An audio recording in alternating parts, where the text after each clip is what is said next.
The Giants' final road trip of the regular season ended well in Phoenix as it took an all-out team effort to take 2 of 3 from the D-backs.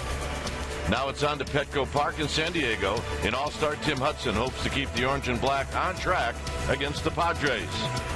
It's game 1 of the series, Giants and Padres, next.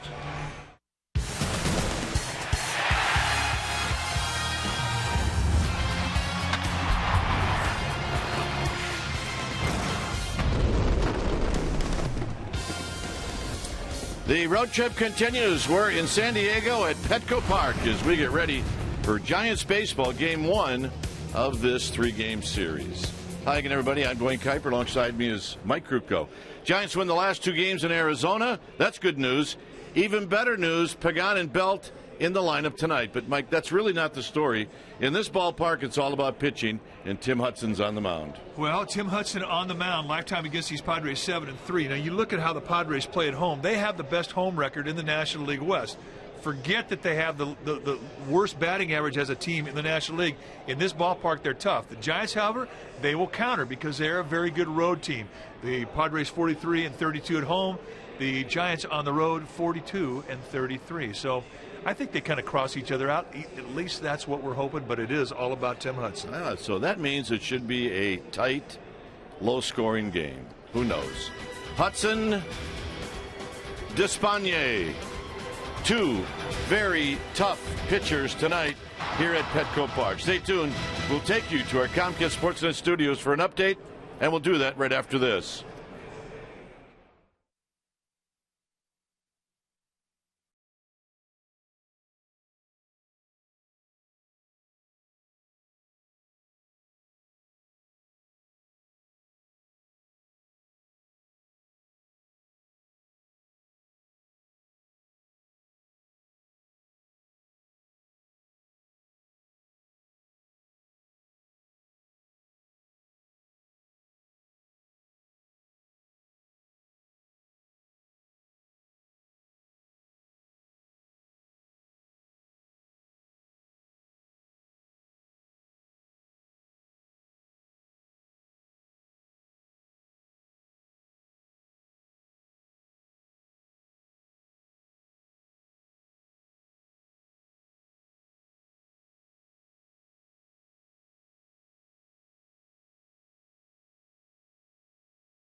Sportsnet Bay Area is brought to you by Jack in the Box. Right now at Jack in the Box, try Jack's Spicy Chicken Club Combo for just $4.99 plus tax. And by Toyota, #1 in MPG, durability, and resale value. Toyota, let's go places. We are at Petco Park as we get ready for Giants baseball. Our game time weather is presented by the Santa Cruz Beach Boardwalk. The admission-free boardwalk is open weekends. 74 degrees right now. Winds at 9 miles per hour. Humidity is at 73%, and it is clear. So we had a good night for baseball. All right, let's take a look at the Giants lineup, and it's brought to you by Coors Light. Welcome back Angel Pagan to the lineup, followed by Joe Panik and then Buster Posey. Sandoval's the cleanup hitter. Pence hitting 5th, and welcome back Brandon Belt to his first start since August 6th. Blanco will hit 7th, and Crawford and Hudson. On the hill tonight for the Padres will be the 28-year-old right-hander Odrisamar Despaigne. It's going to be his 16th start since getting called up. You may remember the first start he had. It was against his Giants, and he shut him down. He's 3-7 with a 3.63 ERA. And he's really a fun guy to watch pitch because he can give you a lot of different looks. Not a big guy, 6 feet tall, 190-pounder, but he'll give you a fastball that can go mid-80s to mid-90s. More mid-80s than mid-90s, but he'll give you 2 or 3 different arm angles. He'll cut the ball. He'll give you a curveball. He's got a good slider, a changeup, and he will throw anything at any time. When he's on, he has above-average control. Let's take a look at the defense the Padres will employ behind Despaigne tonight. Starting in their outfield, it'll be Smith, Maven, and Venable with good arms in center and right. And Marista and Solarte on the left side of the infield. Jerko and Gilbert on the right side. And Yasmani Grandal will be in the squad, putting down the signs.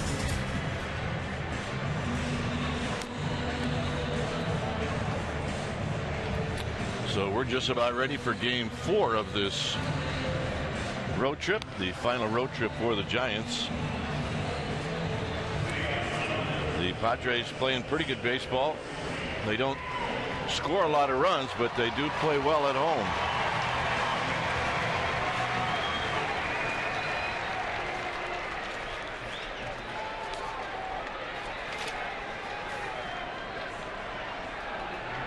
Padres are coming off a series against the Phillies where they took 3 of 4.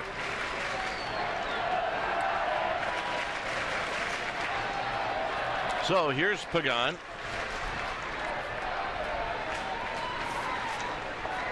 And the first pitch of the ball game is on its way, and it's a called strike.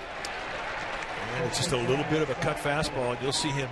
I mean, it's conceivable to think you could take an 8 pitch at bat against Despaigne and not see the same pitch twice in a row. He's got that many different things he can do with the ball.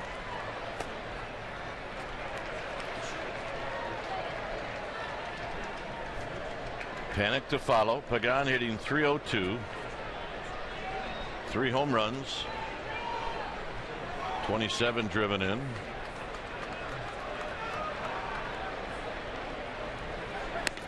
And the fastball is high. That's at 88 miles an hour. This is not a guy that is going to really impress you with the radar gun, but if he's hitting his spots, he can be really tough. Giants know that. They've seen it happen.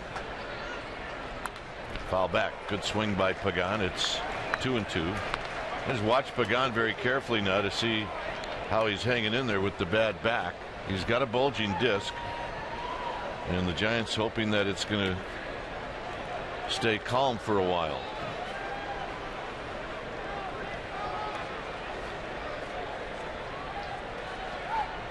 And the slow breaking ball, no swing. 3-2. And that's the other thing too about Despaigne is it's anything at any time. I mean, he's got no problems throwing a pitch in the 6th inning on a 3-2 count with the bases loaded that he hasn't thrown the entire game. I mean, he has that type of confidence. It really reminds you of Livan Hernandez. Despaigne from Havana, Cuba. And that's fouled. Right down where there's a lot of orange. All right, just take a look at the crowd tonight. I got a hunch that the Giants fans are going to win the take me out to the ball game. A lot of orange.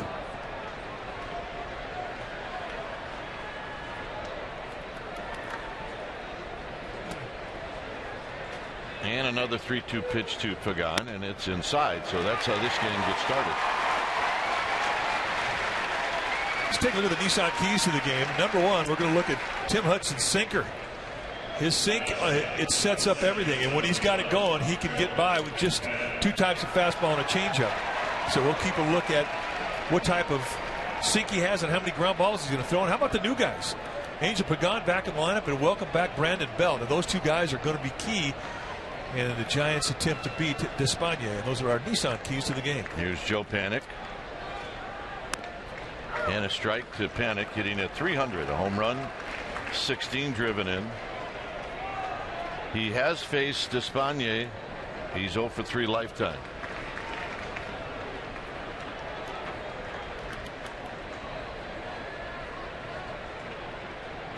Pagan with his lead.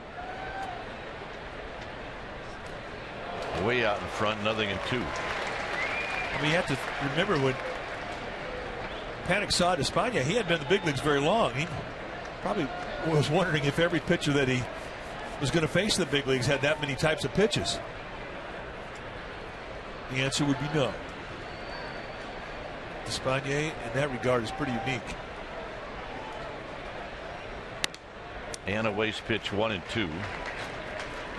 And that's the other thing, too, about Despagne. I mean, he really could put you to sleep with a lot of off-speed stuff. Cuts, sink, change-ups, flat curveballs. I mean, he'll change arm angles, and then all of a sudden he'll zip you with 2 strikes with a 93-mile-an-hour fastball.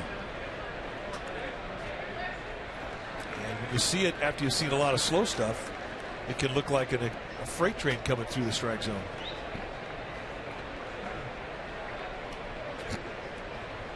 One ball and 2 strikes. Down low, so Panik offered at that pitch earlier in the count, not this time. 2-2.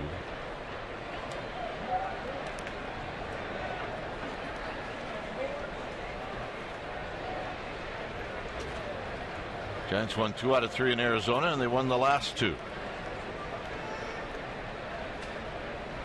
Gives them a 42-33 mark on the road. 3 games over 500 against the West.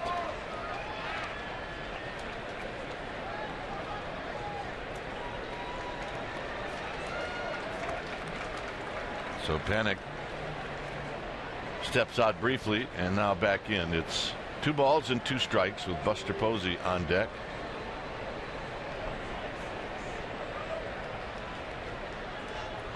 Pagan goes, swing and a miss, throw down to second, not in time, or he missed the tag.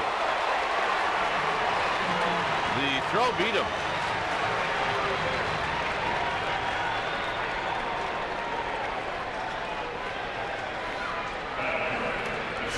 Bud Black's going to come out. Now they're going to take a look, I'm sure, as to whether or not they did put a tag on him. And I don't think he did. Amarista, the shortstop, took the throw and never made contact. I don't know. On one of the replays, it looked like maybe, did he get him on the shin?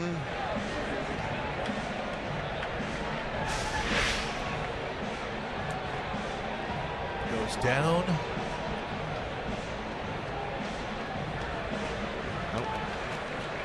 I don't think he got him. No appeal.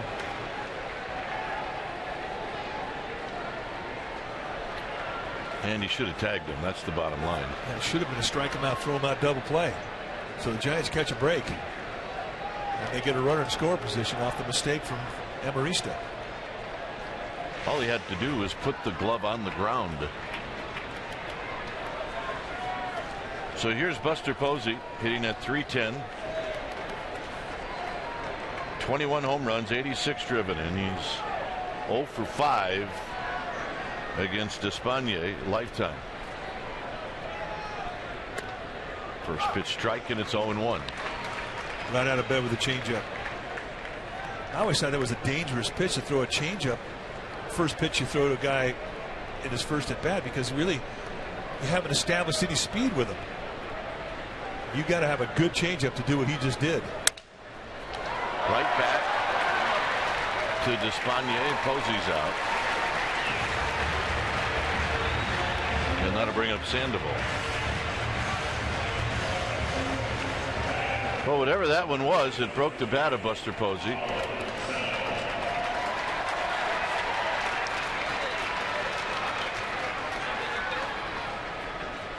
It doesn't sound like it, but you can break your bat on a changeup.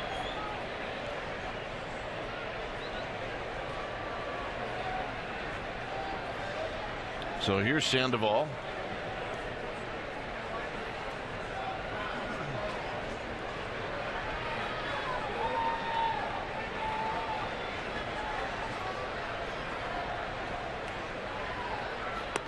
Sandoval takes one wide. Lance Barksdale is behind the plate. Rippiger, Walcott, and Cedarstrom from first to third. And Lance Barksdale could be small. I mean, he'll call knee-high strikes, he'll call belt-high strikes, but what you get in the first, no guarantee you're going to get that late in the game. And it can, times could be very, very small with not many corner strikes. Definitely a hitter's umpire.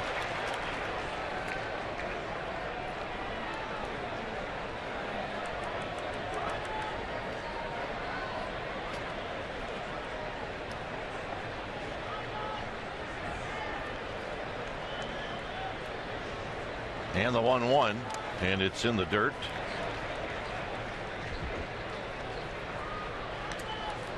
See the hot zone for Pablo Sandoval, hit from the left side. He likes that ball up above the belt.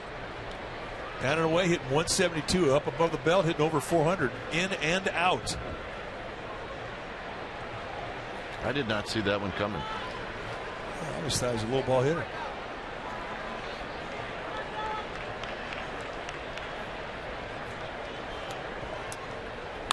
Sandoval, high drive to right.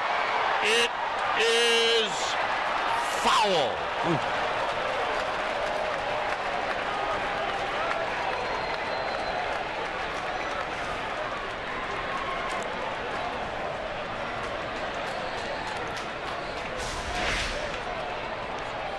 Look for the little white dot. Yep, and that is definitely on the foul side of the foul pole. I thought he had it.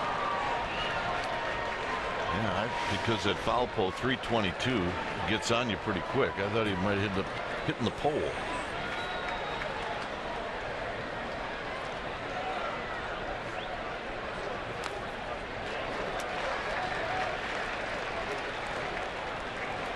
Despaigne, a rookie at the big league level, but certainly not a rookie in terms of competition, international competition. As you mentioned, from Havana, Cuba, and a very distinguished career playing in Cuba.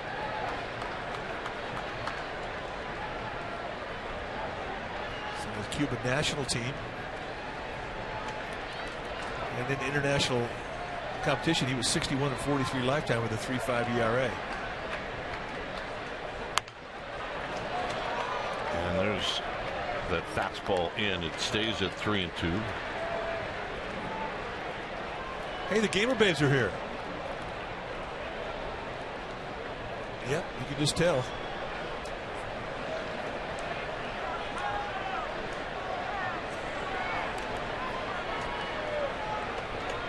Of course, it does help when they have a sign. Yeah. 3 balls, 2 strikes.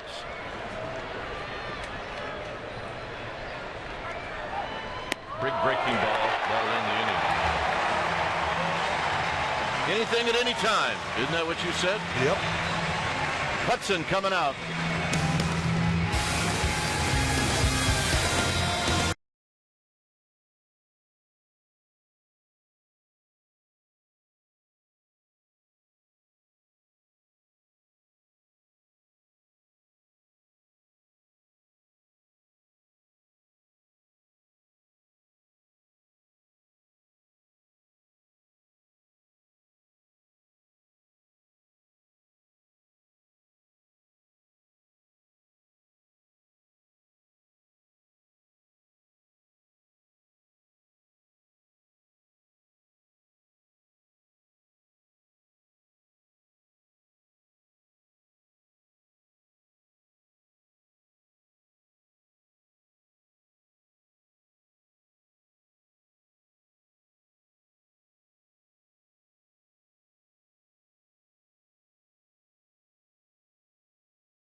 Let's take a look at the lineup for the San Diego Padres. It'll be Solarte, Venable, and Jerko. Yasmani Grandal is the cleanup hitter. Then Seth Smith. You remember Seth Smith. Alexi Amarista has been hot over his last 7 games. Maben gets a start. Gobert at first, and then Despagne hitting 9th. On the hill tonight for the Giants will be Tim Hudson. Hudson in his 16th year at the big league level, making start number 30. Trying to win double-digit numbers in the victory column for the 14th time in his career. Comes into this start 9-11 with a 3.41 ERA. 31 walks for Hudson in 179 innings. Against these Padres lifetime, 7-3 with a 2.84 ERA. Has always pitched well against San Diego. You're going to see a sink. He will cut the fastball, high 80s, low 90s, slider, curveball, and a split. First pitch strike. Solarte hitting .274, 4 home runs, 17 driven in. And those are numbers with the Padres. Hudson's next pitch is down low. Solarte came over in a trade with Seattle. There he had 6 home runs, 31 driven in. Make that with the Yankees. Here's the 1-1. That's a shot up the middle and a base hit. Let's take a look at that Giants defense playing behind Tim Hudson tonight. Starting in the outfield from left to right will be Blanco, Pagan, and Pins. Crawford and Sandoval on the left side of the infield. Panic and Belt on the right side of the infield. Buster Posey, he'll be in the squad, putting down the signs. So here's Venable.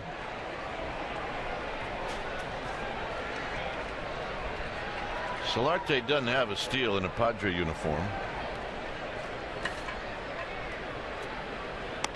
And the fastball is high and wide.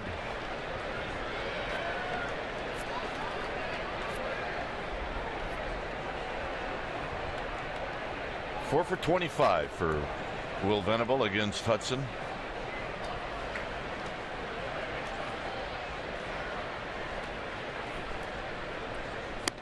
Wide again. 2-0. Jerko and then Grandal. Sandoval is in at third. Crawford and Panic at double play depth. Panic shading Venable really to pull. This is popped up and it'll be playable for Sandoval. 1 out. And here's Jerko. Giants haven't seen a whole lot of Jerko this year. He's been hurt. But the one thing I'm sure you remember about Jerko is he swings for the big fly every time. And he's got power, and he can hit it out at any ball, anywhere in this ballpark. He's got good right field pop, opposite field pop.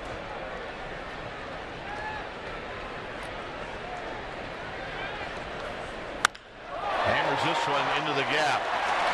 Pagan will cut it off, and Solarte moves to third. Seen a lot of balls hit the right side of the field from Jerko. So right now they're very aggressive against Hudson. They know that he's a type of pitcher that will be in the strike zone. And Hudson, like a lot of veteran pitchers, oftentimes the best pitch you're going to get in the at bat is going to be the first pitch, and they're laying in the bushes for it. Here's Grandal. 216, 13 home runs, 38 driven in.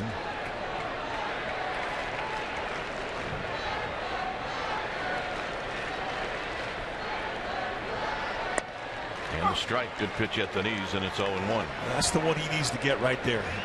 If Lance Barksdale, the plate umpire, can give that strike down around the knees to Hudson all night long, that's where he can get his ground balls. Grandal has hit into 7 double plays this year. And that's what Hudson's pitching for right now.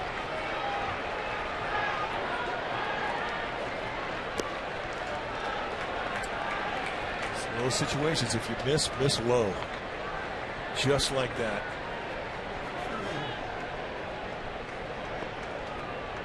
Randall does have a double and a home run lifetime against Hudson, 4 for 12.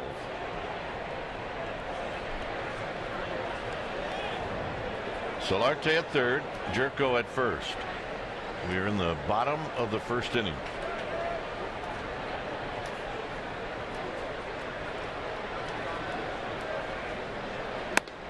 And a high fastball, 2 balls and 1 strike.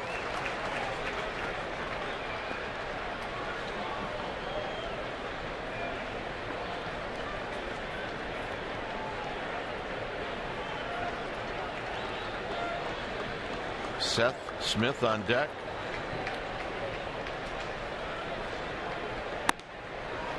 Three and one. Yeah, this becomes a big pitch.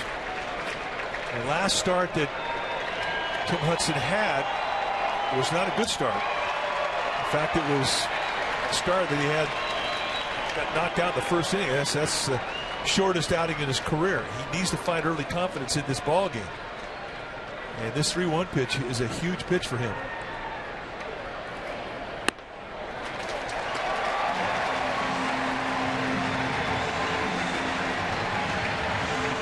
See the numbers in the game that was start last Saturday against the Dodgers. That was that 17-0 ball game. I guess it was 17-2 or something. I forgot. Yeah. We stopped paying attention after the 3rd inning. So Mr. Posey coming out and having a little word with Hudson. Make sure they're on the same page as to how they want to go after Seth Smith. Well, Smith is dangerous. He's a left-handed hitter, but Hudson has done pretty well against him. Smith is 3 for 19 against Hudson.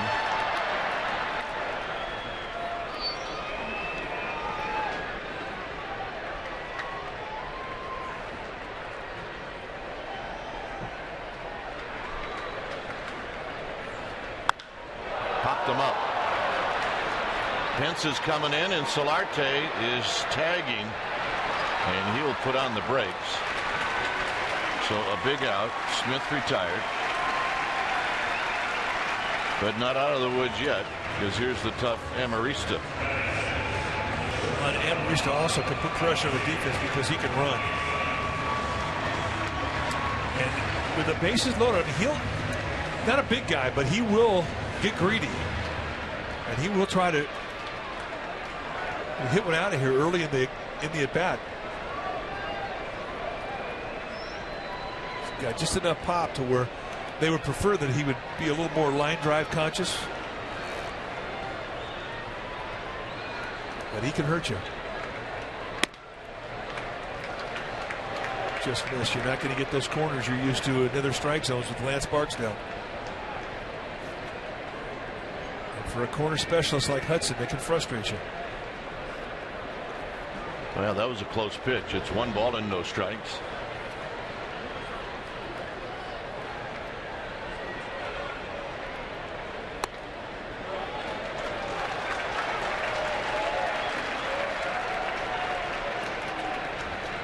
Well, I don't know if it's a strike or not, but Hudson would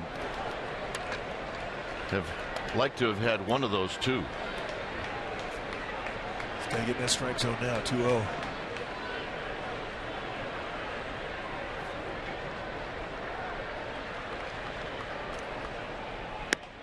And he throws it right down the pipe. 2 balls and 1 strike. Get a little movement at the end. That's good two-seam movement. That movement on that two-seam fastball on that pitch was bigger sink away from a left-hander than any sinker we saw him throw against the Dodgers in his last outing.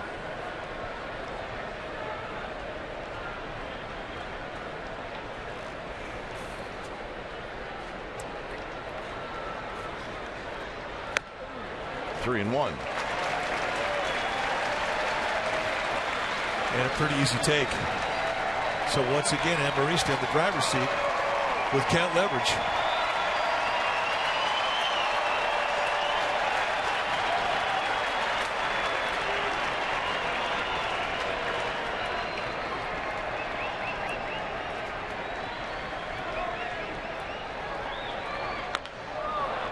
comes in, and Amarista bounces it foul. So this will be pitch number 19 coming up in the inning.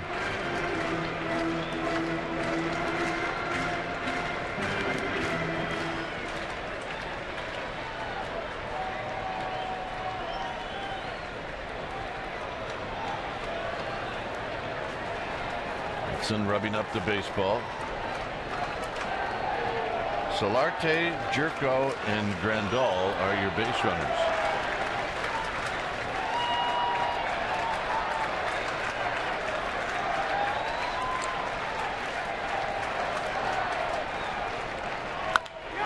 Hit into the gap, and nobody's going to get there. Grandal is being held at third. It's 2-0 Padres.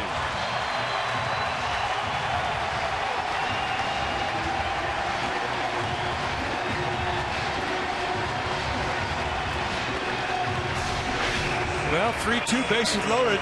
You've got a challenge. You cannot walk them. And they get it in fastball, middle in, and Amarista finds the gap on the right side. And really a nice play from Pagan preventing Grandal from scoring. And I really think it was a conservative play by Glenn Hoffman, the third base coach for the Padres. I think he had a chance to score. Yeah, I do too. Here's Maben.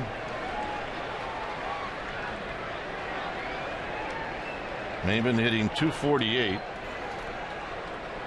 And he's had good lifetime numbers against Hudson. Base hit. Amarista's going to score. He's the back runner, and it's 4-0.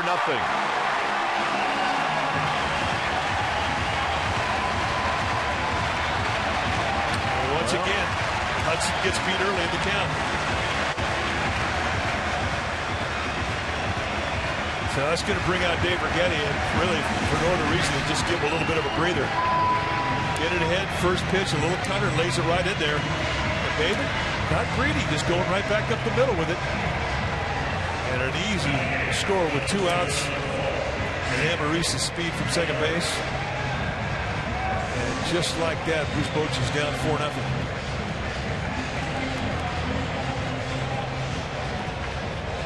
And Lincecum's getting the call.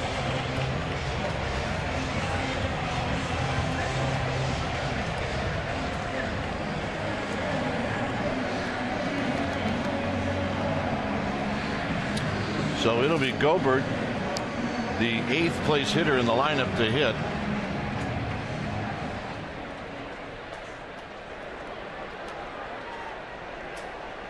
Gobert hitting .237, a home run, 10 driven in.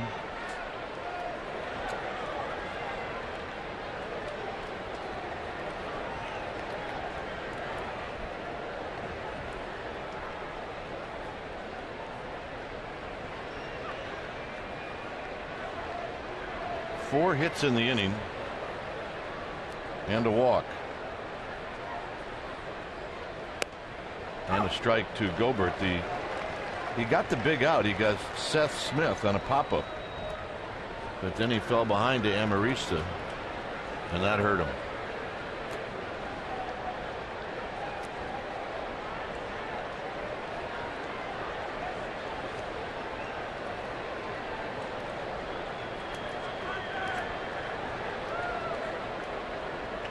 So Hudson trying to get his team into the dugout. And a breaking ball for a strike, 0-2. Now you really have to try and refine your focus with so much on the line in this ball game to get down early, especially given his last start. He gave a bunch in an inning and a short outing. He's got to refine a focus.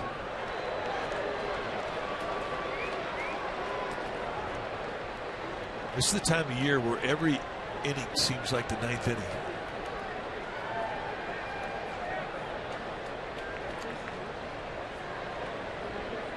First pitch strikes are big. First outs in every inning are big. You've got to minimize a bad inning. And Maben put on the brakes as Hudson threw a pitch out. It's 1-2.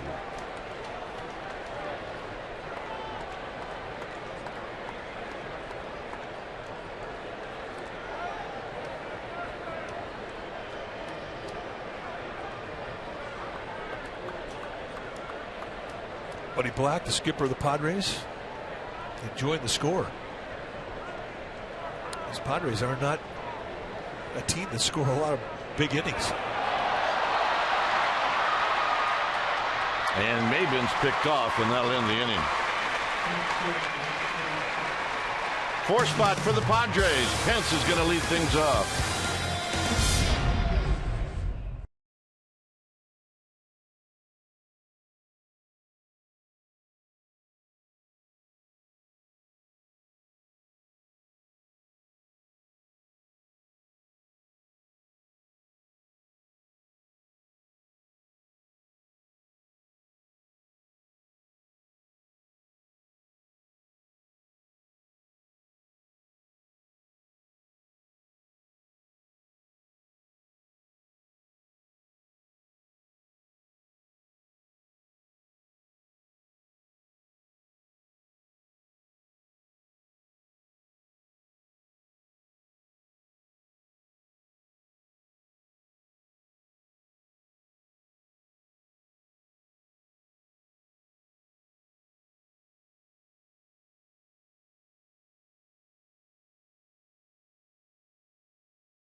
Baseball, and if you're looking for access to Giants postseason tickets, well, it's easy. Get on deck now by becoming a 2015 season ticket member. Need a $500 deposit. Check out, representatives are standing by. Call 415-972-2298. Hunter Pence is going to lead things off, so the Giants have some work to do. Well, you're right. And a challenge has been made. Yes, a challenge has been made. And I think from the Giants' perspective, you've got to be patient. When you're down 4 runs, hitting against a guy like Despaigne can be miserable because of the way he can frustrate you. You just have to find a way to chip away. Pence hitting .290. He's had 19 home runs, 72 driven in.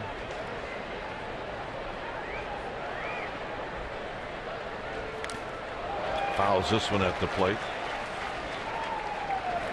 He has faced Despaigne 5 times. He's 2 for 5. Well, he's got the best numbers against Despaigne of any of the Giants hitters with those 2 hits in the 5 at-bats.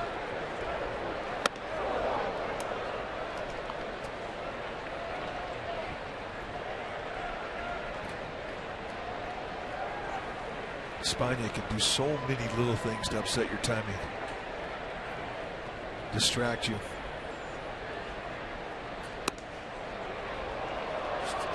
Right there, I mean, that's a low 3/4, just trying to backdoor a little 2-seam fastball. Can carve you up with a lot of different speeds, a lot of different movement, a lot of different angles. Pence spoils a good pitch to see another one. It remains 2 balls and 2 strikes. When you talk about hitting, what is hitting? Hitting is timing, and pitching is upsetting the timing. And that's what Despaigne does. And now full count to Hunter Pence.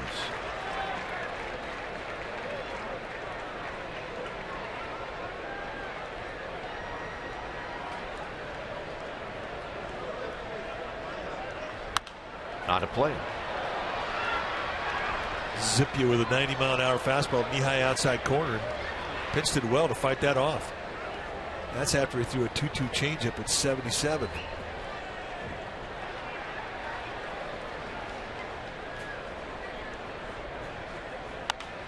Popped him up.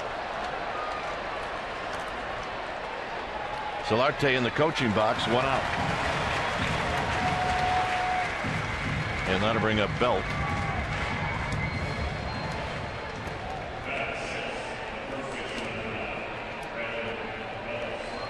Belt hitting .237.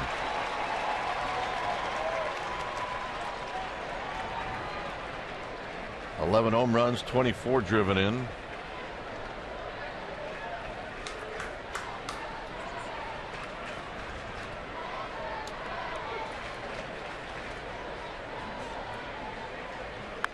Out of play. Belt is a pinch hitter on Wednesday, drew a walk, and it was his first at bat in a very long time. Remember, he's been on the DL a couple of different times. The last, trying to get over a concussion.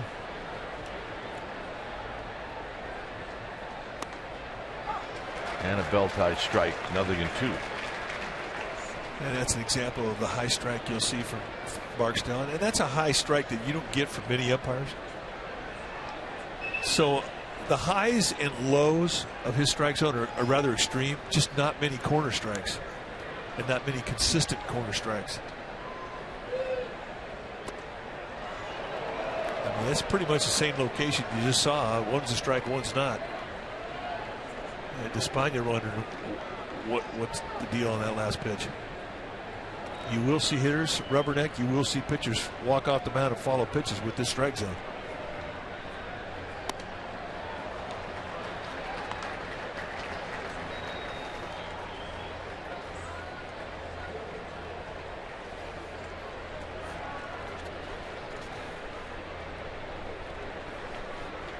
Two balls, 2 strikes.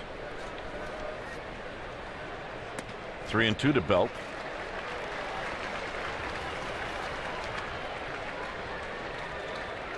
And Despaigne is going to pitch his game. I mean, he doesn't care that it's 4-0. He has one way he has to get you out, and it's mixing everything in the refrigerator, throwing it in the salad bowl, and then throwing it at you. That's how he works. Got him.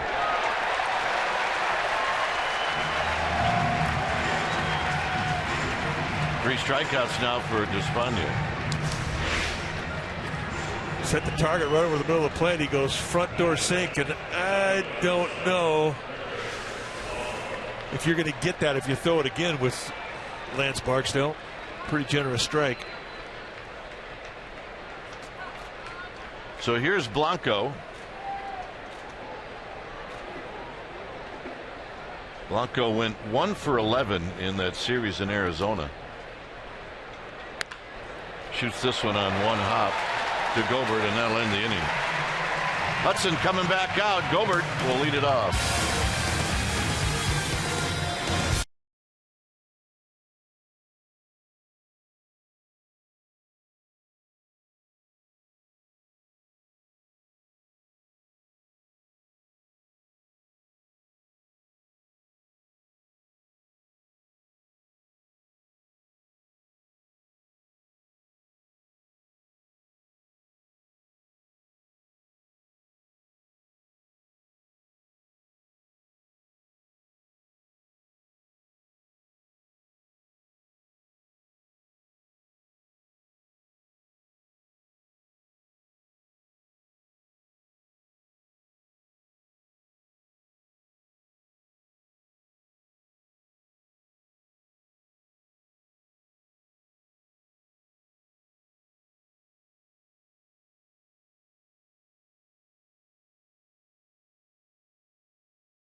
Dressing up for the Rookies on Wednesday after his game-winning pinch hit single. He said, I feel so good right now, they could dress me up in whatever they want.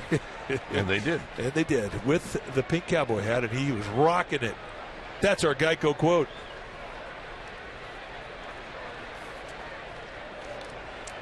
Gobert was at the plate when Maben was picked off, and here he rolls it foul. We're talking about that hit from Matt Duffy. Bases loaded, tie score, 3-2. One out, and he hits a bullet back up the middle, score 2, and that was the difference of the game. We're going to make that our Togo's big play the Togo's way, courtesy of Matt Duffy. Let's go with Duff, man. I'll tell you how big this inning is. With Giants down 4 runs and Hudson's spot in the lineup due up second at the top of the third, he has to show something here in this inning to stay in this game. Crawford's going to go out and reach up and make the catch.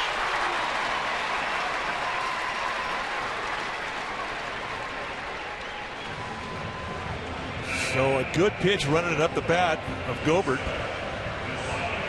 And even at that, I thought, as strong as Gobert is, he might have enough strength to throw it out there, but Brandon Crawford to the rescue. Here's Despagne, who's 0 for 21. Doesn't make him a bad person. How many strikeouts? 22. 9.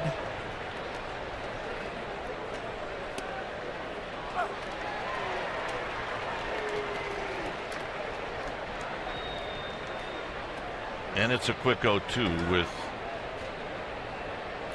Jan Solarte on deck.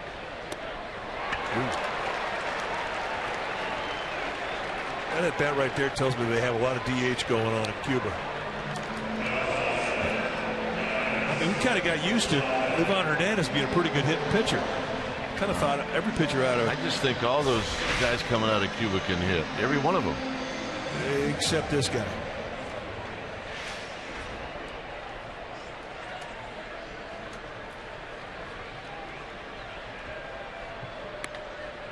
And a strike to Solarte. I've seen raffle winners come out of the stands and take better hacks than Despagne's.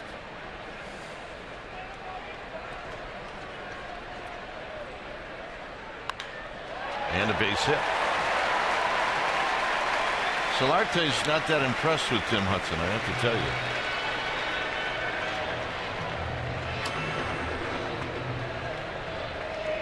It's pretty nice control of the bat head right there.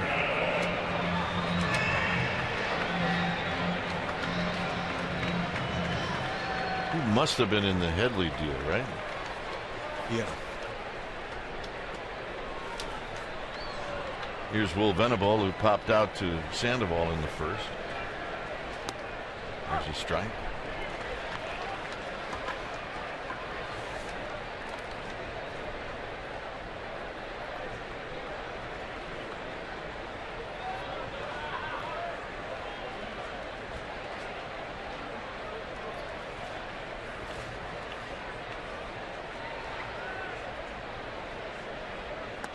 Not close.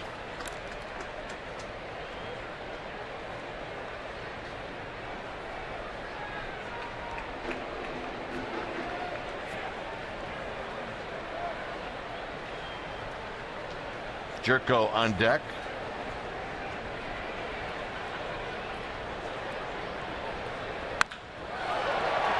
Get out to Pagan in center field.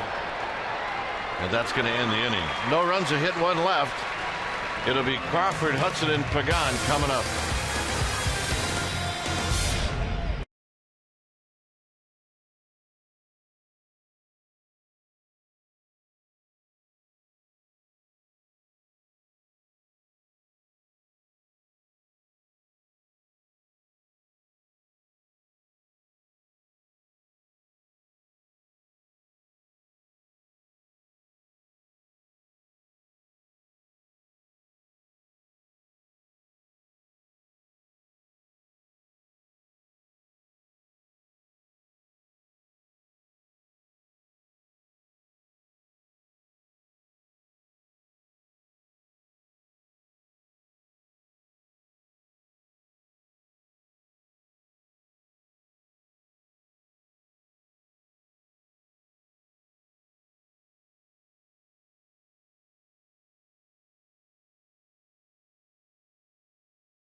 Visit Lenardi's.com or find us on Facebook.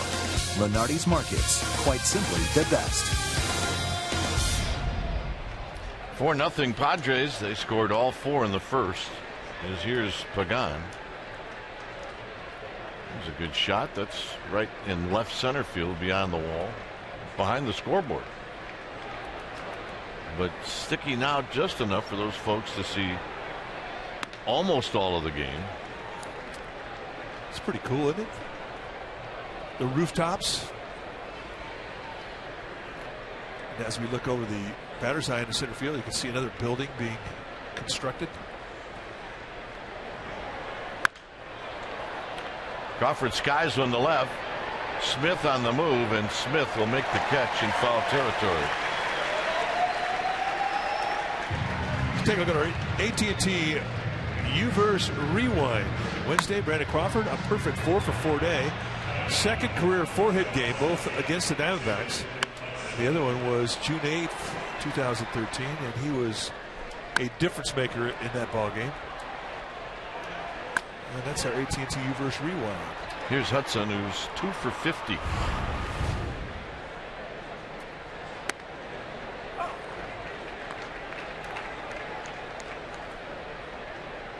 Pagan to follow.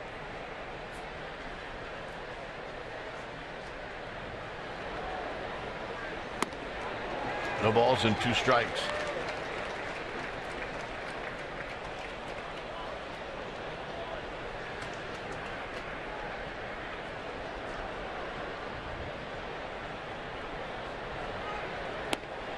And on 3 pitches, Hudson is retired.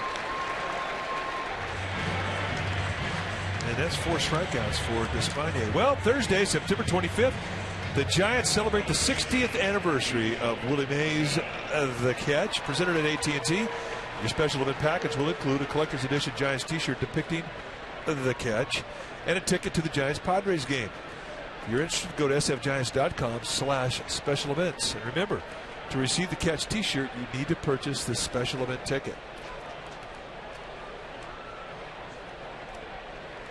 So here's Pagan, who drew a walk to open up the ball game. And he looks at a strike. Anything at any time. Well, you can't outguess him. He's just got too many things he could give you. Too many different arm angles, too many different movements, and he has command of all of them.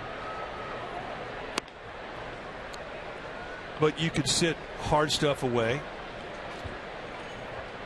You can sit soft because he's gonna give you something soft. Whether it be a straight change or a big slow curveball.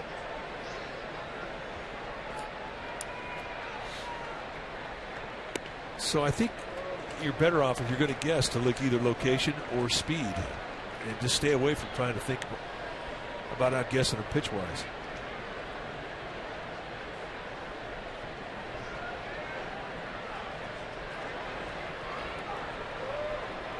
And the 2-1 is rolled foul. 2 balls and 2 strikes. And this time through the lineup, what you expect to see from the Giants collectively is a little more strength off their back leg, because the first time through the lineup, they didn't hit a lot of balls hard. And he did exactly what he's going out there to try and do, and that's upset the timing of these Giants hitters.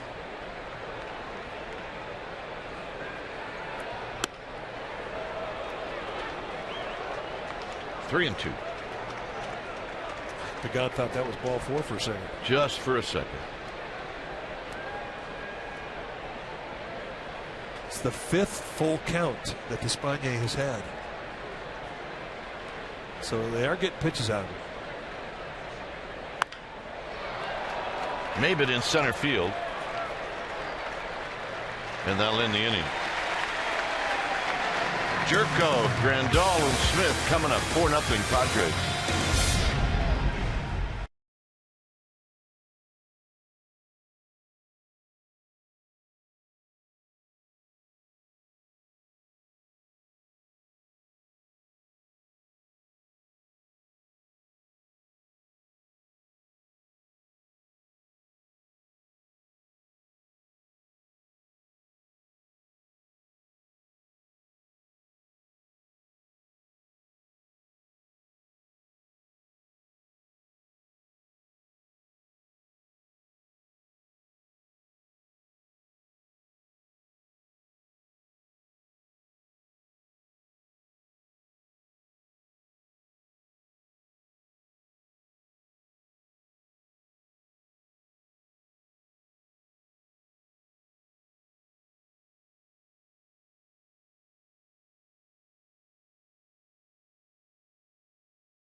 Giants baseball on Comcast Sportsnet Bay Area is brought to you by New York Life and the agent of the game.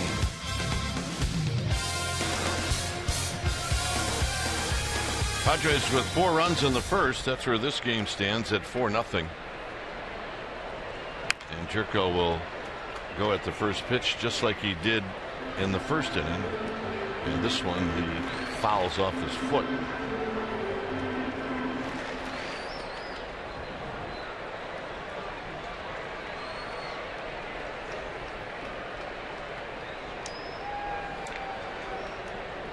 Grandal and then Smith.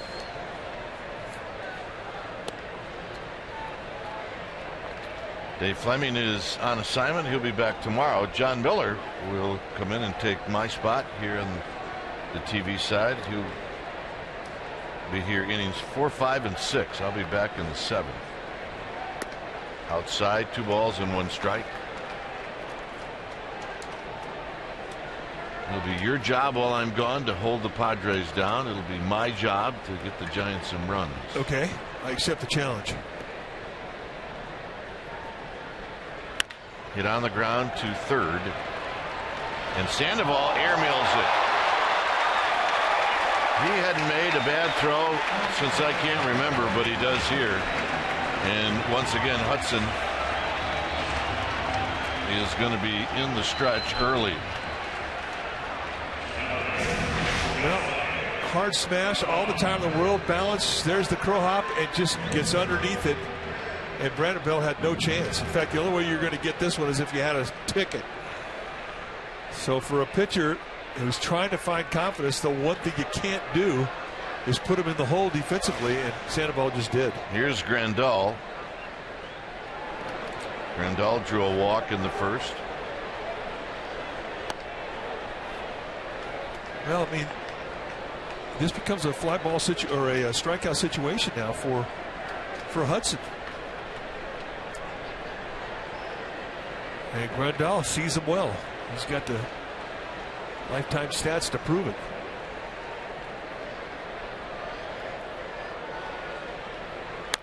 Bounces this one to Belt, and Bell will make the play, and Jerko ends up at third. Yeah, runner third, less than 2 outs, still a strikeout situation. It'll be interesting to see what the Giants do here, down 4 runs with their infield. The way that Despaigne has looked first time through this Giants lineup, I mean, they're going to have to cut this run off and play the infield in.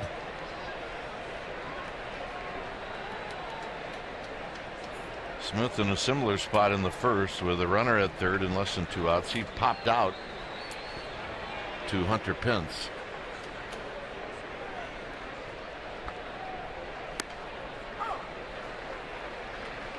It's been the one side of the plate that's been 50-50. Half the time you get the strike, half the time you don't. Inside fastball with 2-seam movement on left-handed hitters. You bring that infield in with a sinker baller out there like Hudson, I mean, you're rolling the dice a little bit. And that's roped down the right field line. Jerko's going to score. And Smith is going to stop at second with a double. It's 5-0.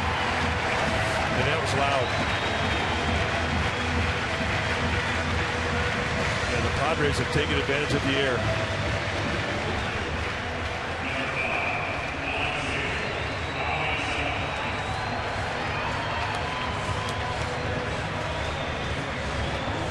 So here's Amarista.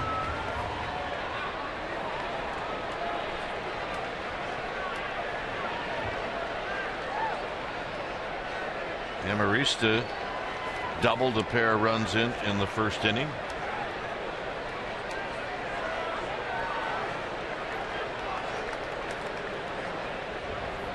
And he takes a strike, and it's 0-1.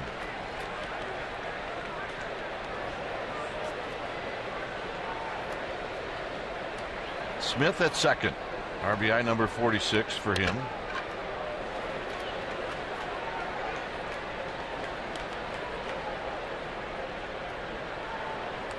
In the dirt. Nice play, Buster Posey. That is a nice play. You don't want to give up another 90 feet here. Put a runner at third base with less than 2 outs.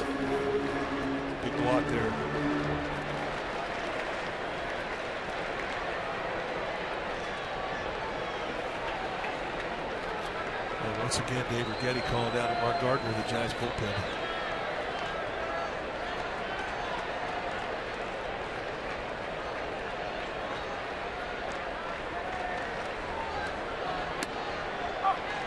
And a strike, 1-2.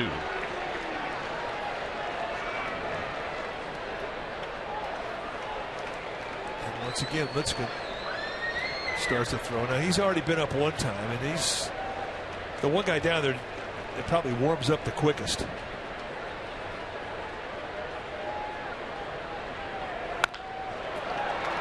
Roll to panic. Smith to third, 2 outs. Here's Maben. Well, get all your Bay Area sports information from wherever you are with the new CSNBayArea.com app. Stay up to date on your favorite local teams with breaking news, instant analysis, scores, and exclusive articles and columns from CSNBayArea.com insiders and more. The new CSNBayArea.com app is available right now on iTunes.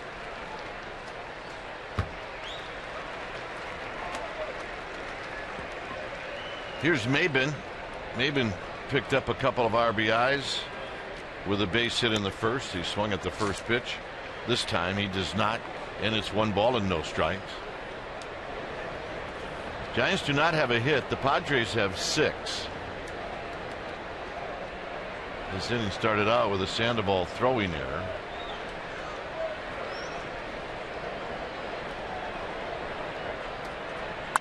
And it's high and foul into the second deck. It's 1 ball and 1 strike.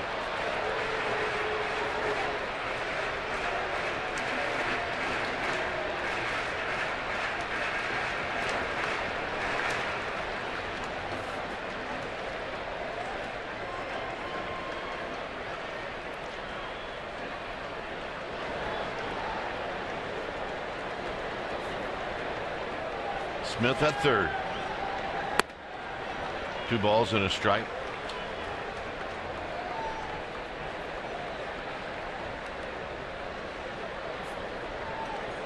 Outfield straight away. And deep. It's a big ballpark.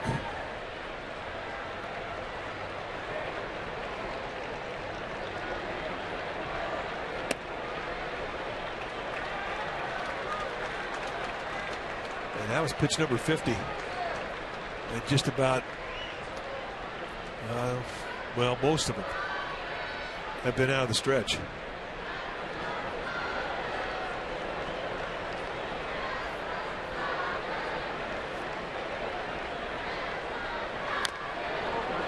Foul at the plate, 3-2.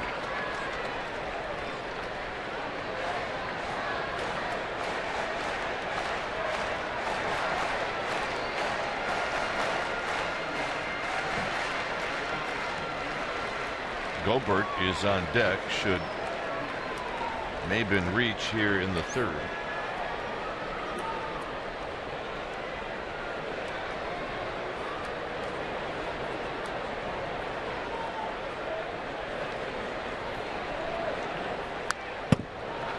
And the pitch out over the plate, and Maben had a pretty good rip. It stays at 3-2.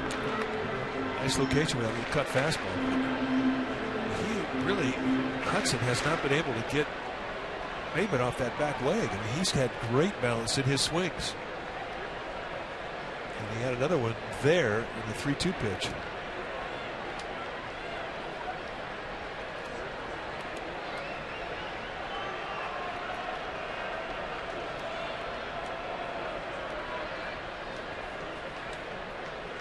And he walked him. Gobert's going to hit.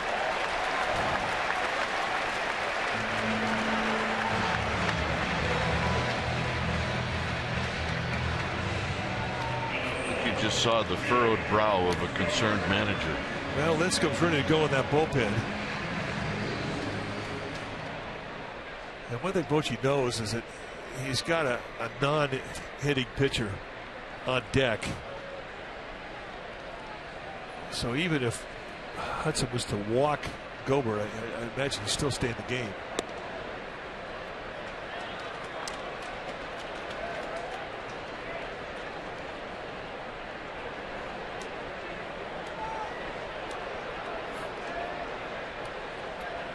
Hudson absolutely knows what he's got on deck.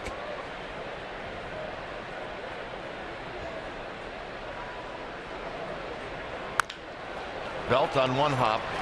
That'll end the inning. So the damage is 1 run. We played 3. It's 5-0 Padres. John Miller, he's coming in.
You by PG&E. See our progress in your town at pge.com/crprogress. 5-0 Padres. We're ahead to the top of the 4th inning. And so far it has been all Padres. Giants no hits through the first 3 innings. Joining us now and here to tell you all about it, John Miller. And for the Giants, who have not yet had a hit, the light is still burning in the window, though. Hoping to inspire some good luck from a Giants fan who lives down here. Joe Panik struck out his first time, and the changeup misses for ball 1. And the Giants were the first team to see Despaigne. He made his major league debut back on June 23rd. And that's in too tight, and the count is 2-0. And they did nothing against him in that game. He pitched 7 shutout innings in his major league debut at AT&T Park. They saw him again about 12 days later. As you see Tim Hudson, who's had a long night of it already. Although an error by Pablo to start the 3rd inning cost him quite a few pitches and an unearned run. Giants have 5 runs to make up in this game. Woo!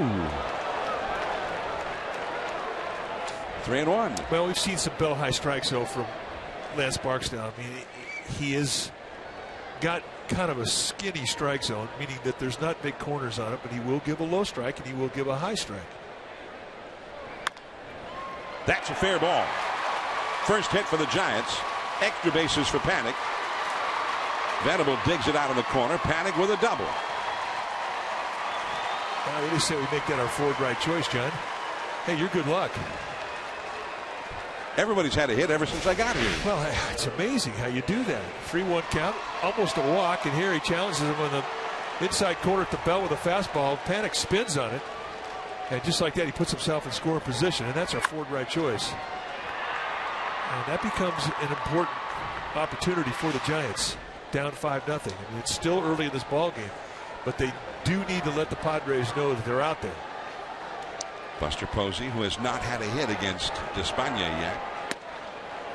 And it's 0-1. Buster hit a comeback for his first time. A lot of time to catch up in this game. It's only the 4th inning.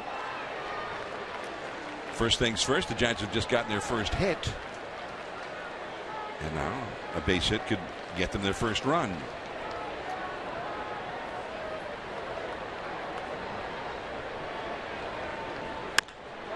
Hit hard to left field and caught by Seth Smith. A lot of topspin on that one.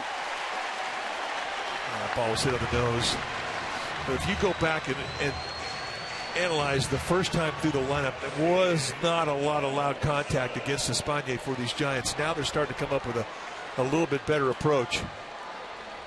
2 hitters into this inning and 2 bullets off the bat of Panik and Posey. Pablo Sandoval now. Pablo ended up being called out on strikes on a curveball back in the first inning.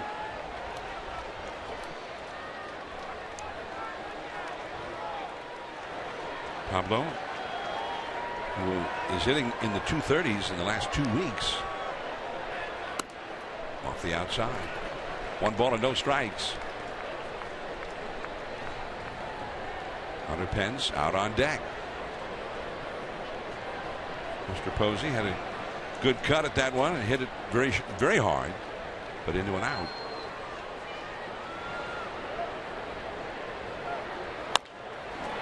Swing of that low curveball. Easy out as Panik goes over to third base. Gobert with the unassisted put out. 2 down. And this becomes a huge at bat for the Giants in this ball game, given the leadoff double.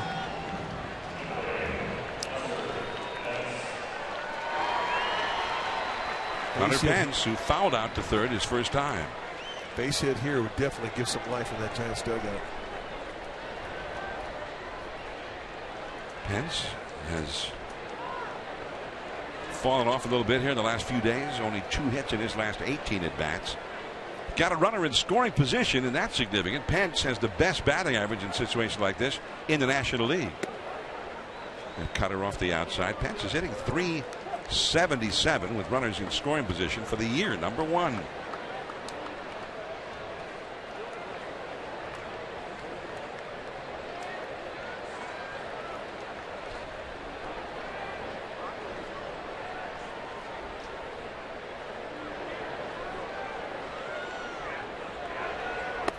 Jono. Brandon Belt, a left-handed hitter, is on deck. The other thing too about Despaigne, I mean, he's not afraid to pitch behind in the count, so he's going to tease you, especially with runners in scoring position. A lot of times hitters will go out of the strike zone and chase because they want to knock that run in. He has no problem getting into a 2-0. And now 3-0. And the reason for that is that he'll throw any of his pitches 2-0. He'll throw any of his pitches 3-0. Really a tough guy to sit on and try and outguess by pitch. Giants are down by 5 with 2 down, a runner at third. Pence trying to get Panik home. Hit hard, but right to Jerko. The Giants hit a couple of balls very hard after the hard hit double by Panik, but they come up empty.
September the 22nd, 1969, here in San Diego. Willie Mays hit his 600th career home run. He hit it as a pinch hitter against Mike Corkins in the 7th inning of a big game.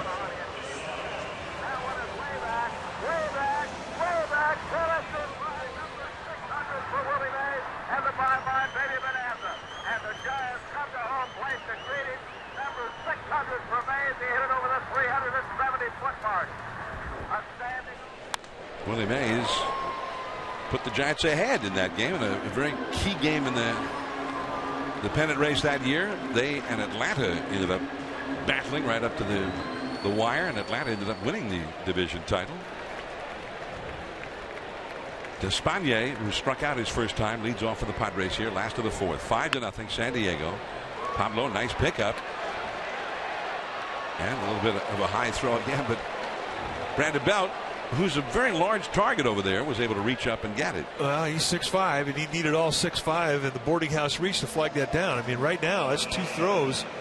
One that went in the stands, and this one that was very high. And I don't know how much confidence he has in his arm right now.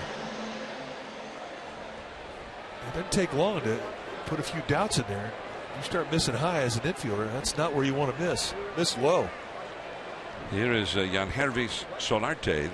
Started the year with the Yankees and ended up coming to San Diego in the deal that sent Chase Headley to New York before the deadline. And he's had 2 hits, 2 singles to center against Hudson in this game. And it's 2-0. Solarte, a switch hitter, and he's got a .358 on base percentage as a Padre. Got off to a fast start with the Yankees this year, playing third base with Alex Rodriguez being suspended for the season.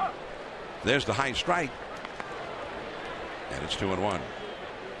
4-run first inning. Hudson was on the verge of getting out of that first inning, and then Amarista hit the 2-run double, and then the next pitch, Maben hit a 2-run single, and then they added an unearned run as a result of a throwing error by Sandoval. They got the Padres going in the 3rd, and they lead 5-0. It's 2-2 now to Solarte. Venable is on deck. 5:40 first pitch here tomorrow. Giants will have Petit up against Andrew Kashner. Nope, not this time. 3-2. And a day game on Sunday at 1:10. Vogelsong against Ian Kennedy, and then it will be off to L.A.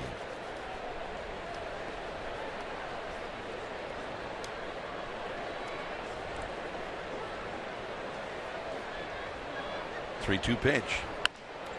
And out of play off to the left. Well, he was late on that one.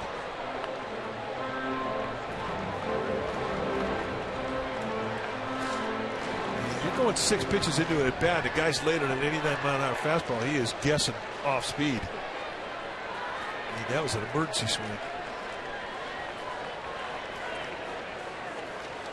3 balls, 2 strikes to count to him.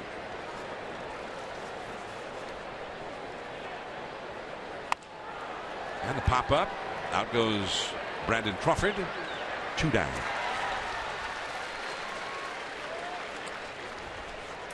Tito Fuentes here tonight. We were just talking about the game back in 1969 where Willie Mays hit his historic 600th home run. The leadoff hitter for the Giants that night and playing at third base was number 23, Tito Fuentes. So he was here in that game when Mays hit number 600. Tito was a longtime second baseman for the Giants, and then but they had picked up Ron Hunt, 1969. Tito was fun to watch. He put a sweatband over his hat, and I'd never seen that before. And when he would take a walk, he would walk. There'd be no jog, there'd be no run. He would walk down the first base. He was the anti Pete Rose. He was perro caliente. He was a hot dog. And looking at that shirt, he had changed. He's still a colorful player. Broadcasting with Erwin Higueros, the Giants Spanish language broadcasters. 1-2 now to Venable. The Giants into an overshift. 3 infielders to the right at second. And Pablo's over at shortstop for Venable. 2 down, nobody on here in the 4th inning. I have never seen Tito Fuentes have a bad day. Amazing man. That is foul off to the left. Yeah, I love those guys. You know, they get to the ballpark and it just amps them up. Well, Tito's one of those guys. He gets around a baseball field and all of a sudden it all starts to change. And he goes into warp speed. And Tito was a very popular player at Candlestick back in the 60s. There was a time when he'd come to the plate in a big spot and they'd all start chanting, Tito, Tito. 1-2 pitch. Oh, he swung and missed at a pitch that almost hit him. On to the 5th inning. Belt, Blanco, Crawford, 3 lefties coming up for the Giants.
Name in your hometown for a chance to have it shown in an upcoming game broadcast brought to you by AT&T. Here's Amanda Jensen from Carlotta, California. She's sending a photo of Mrs. Reback and her 1st and 2nd graders at Cuddleback Elementary. All together, stronger together. That's a good looking group.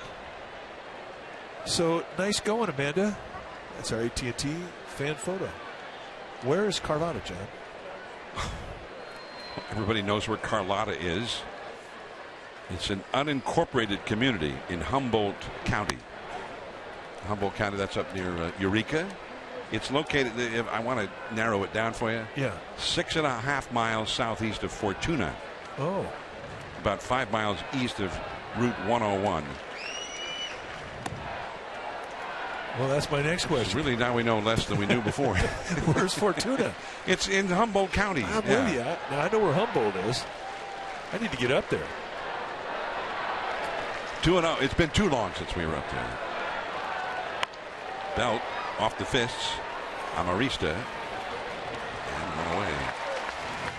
That had some crazy spin on it. Took a funny hop when Amarista caught it. And Belt was clearly out at first, but he made it a fairly close play. One away. Belt is 0 for 2. His first game, it's the first time he's played anywhere in any kind of a game, on a rehab assignment, minor league camp, whatever, since his last Giants game, which was August the 6th. Well, he's an X factor because of that. You don't really know what you're going to get. Some guys can get out to a hot start, but the majority of them are going to struggle. 6.5 weeks ago was his last competitive game. Here's Blanco. Busts the bunt, takes inside. You talked about the funky spin of this ground ball. Watch Amarista, the Padres shortstop, as he tries to lay back and get an idea what this thing's going to do. And it kind of kicks up and away from him. Be prepared for anything on balls with funky spin. Blanco grounded out to first his first time. Check swing foul. That shot right over just past Brandon Crawford, who's in the on-deck circle. Giants are down 5-0 in the 5th inning. They have only one hit so far against Despaigne. Crawford, who coming into the game tonight with a batting average in the month of September of .452, is on deck. That's foul. Blanco had been hitting well for a long time, but he's kind of fallen upon hard times here in the last few days. Only 4 for his last 23. Well, I think the leadoff position kind of puts him in a funk. Because when he had to fill in for Pagan in the leadoff role, he just couldn't get it going. And he'd been getting on base regularly. His average was rising. His on base percentage was going up. Yeah, you're right. He used to take a lot of pitches, get a lot of walks. And that's that big slow curveball, 69 miles an hour. He just got a piece of it to stay alive.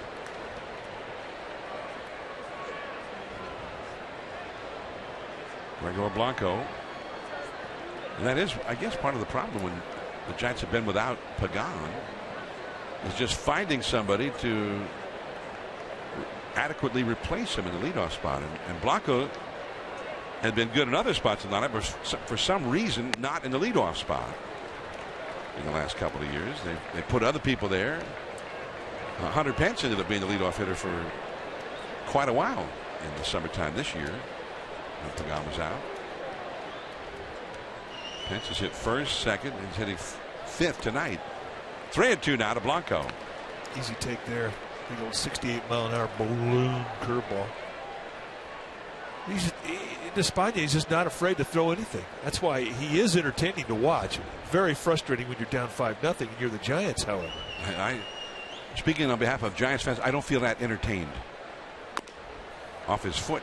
He rolls into fair ground, but off his foot, a foul ball. I mean, you think back to similar styles that we've seen over the years from Cuban pitchers. We saw Livan Hernandez, El Duque, even El Tiante, Luis Tiant. I mean, they just are guys that would give you a lot of different looks. And this guy is right out of the mold. A lot of different arm angles. Just not afraid to throw anything at any time.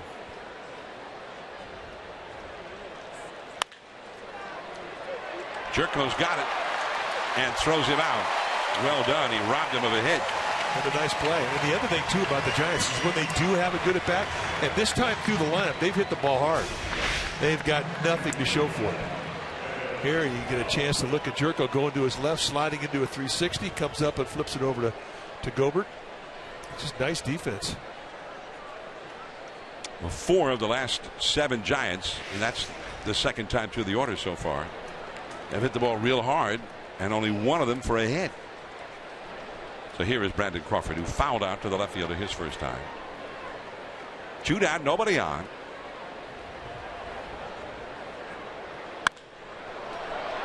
Left center field, Smith has room right on the warning track.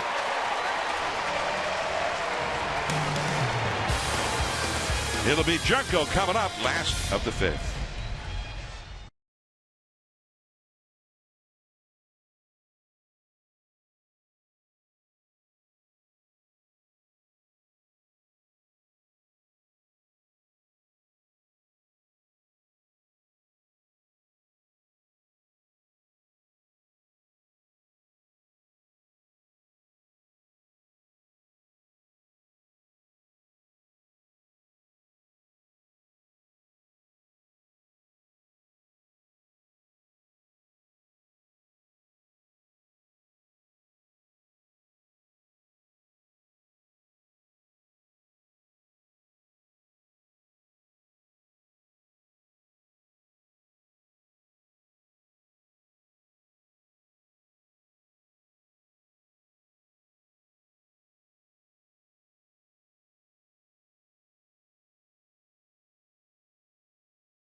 Internet Bay Area is brought to you by Supercuts.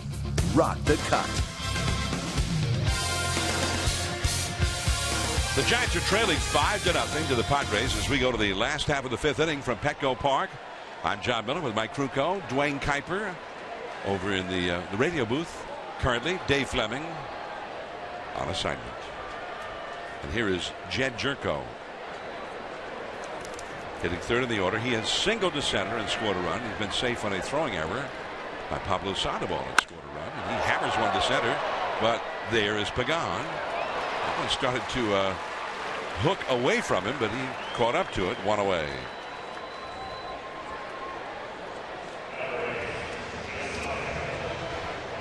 And for those of you who don't believe me about Tito Fuentes wearing a headband around his hat, here's proof. And his baseball card.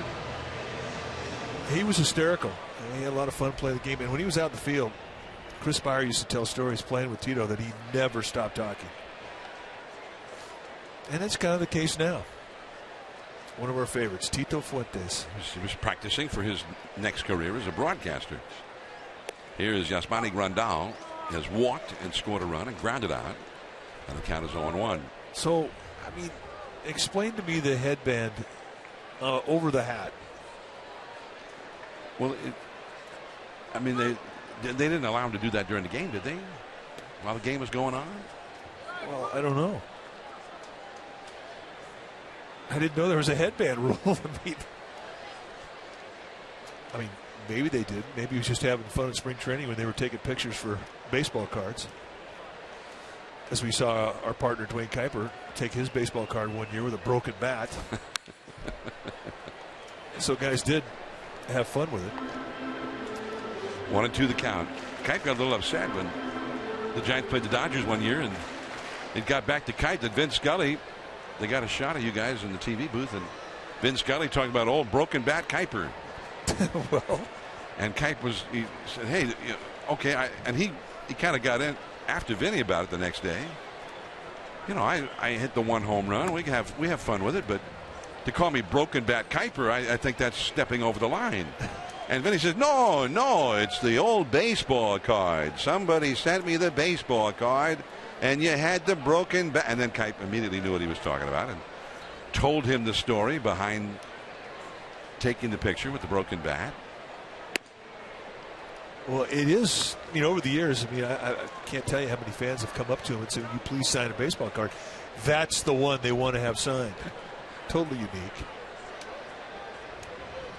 3-2 the count to Grandal. Giants in the overshift for him. He gets just past Brandon Belt. It's going to be a double for Grandal. They beat the defense there. They were overloaded on the right side.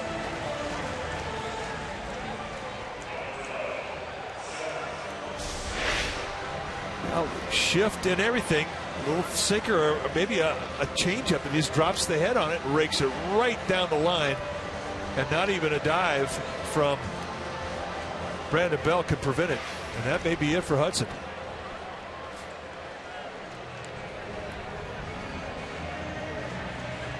Javier Lopez is going to be brought in here in the fifth inning with a couple of left-handed hitters coming up. Runner at second, one out. When it's time for a change, think Speedy Oil Change and Auto Service, your oil change, tune-up, and repair experts. We'll be back.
Ocho Primera Edición, the Bay Area's only Spanish language morning news with live news, weather, and traffic.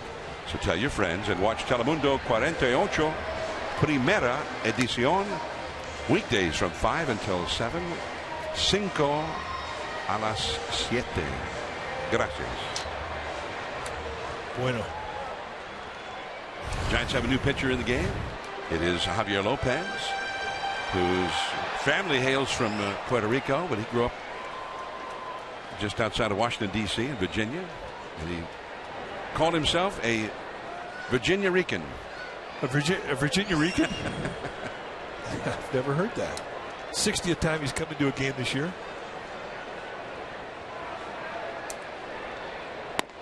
And it's ball one to Seth Smith. He's been the Padres' best hitter all year long. He has flied out to shallow right center in this game, and he's also doubled home a run. And the left-handed hitting Amarista is on deck. One out, Grandal at second. That's a called strike in the outside as he dropped down by the first base side. Giants have a right-hander up in their bullpen now. But as you see, Cordier, a hard-throwing right-hander, under the watchful eye of Mark Gardner. But the plan is for Lopez to get Smith and Amarista to end the inning. That is the plan. Smith has had a nice season for the Padres. Foul ball. A ball and 2 strikes. Tim Hudson, 4 into third innings is all. 5 runs, 4 earned, 7 hits. And for the second start in a row, a 4-run first inning against him. Well, he had problems getting the ball down. There were a couple of strikes he didn't get, but when he had to really get in and challenge, he just didn't have anything that could surprise these Padres. And they made him pay. And that's the strikeout. Seth Smith goes down. 2 down in the inning, and now Amarista will come up. Yeah, when Amarista came up with the base loaded and 2 down in the first, and Hudson got 2 fastballs right on the inside edge, and I checked him on that the Pitch FX, the app, the MLB app. Both showed him right on the black on the inside, but neither one called a strike. And so those are huge calls. It was 2-0 instead of 0-2. Well, I mean, that's not a big surprise. Lance Barksdale, the plate umpire, I think has one of the more inconsistent zones in the game. And I do believe it's more of a hitter's umpire because of the inconsistency. And when he errs, usually he errs on the side of a small strike zone. And pitchers that are used to living on the corners, and at this point in his career, I mean, Hudson has to get those corner calls. Strike 2 call at the knees. Amarista ended up hitting a 2-run double to knock in the first 2 Padres runs, but that's how close Hudson was to escaping the trouble in that inning. He had 2 down with the bases loaded and no runs in. And Amarista ended up hitting the double, and the next hitter, Maben, hit a hanging slider for a 2-run single, and just like that, on 2 pitches they had 4 runs. 1-2 now to Amarista. Hudson pitched much better after that, although he did give up a run in the third. That was an unearned run set up by the throwing error by Sandoval. And he did give up a double with 1 out here in the 5th to Grandal, and now he's out of the game. Up the first base line, foul.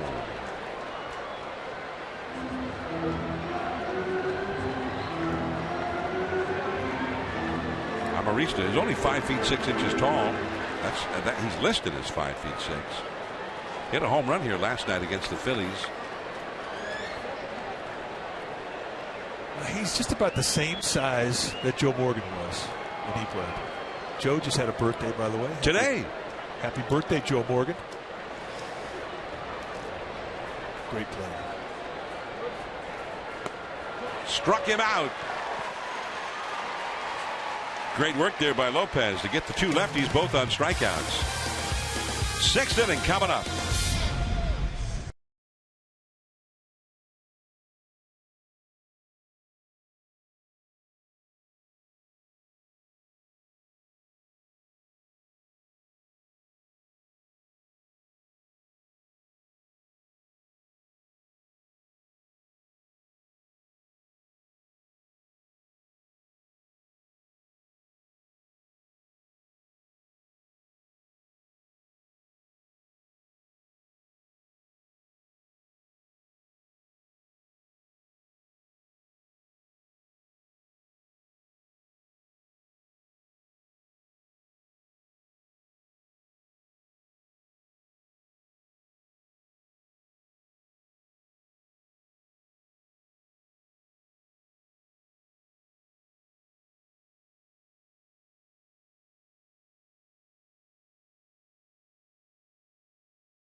It may not be reproduced or retransmitted in any form, and the accounts and descriptions of this game may not be disseminated without the express written consent of San Francisco Baseball Associates, LLC. Well, fans, the next time you're looking to pick up great seats to the game, head to StubHub, where you can earn 2% back in fan rewards on every purchase, including Giants tickets. Plus, with all-in pricing, there are no surprise fees at checkout. StubHub, your ticket to upgrades and more. Giants fans all around Petco Park here in San Diego, as is usually the case. The Giants are coming up with a pinch hitter, and it's the return of Michael Morse. Well, she has not lost her enthusiasm. I can say this, that even if the Giants are trailing in the 7th inning when they do the take me out to the ball game, I think they're going to win the take me out to the ball game. Lots of orange in the stands. So here's Michael Morse, the first time in a while. He's pinch hitting for Javier Lopez, and the count is 0-1.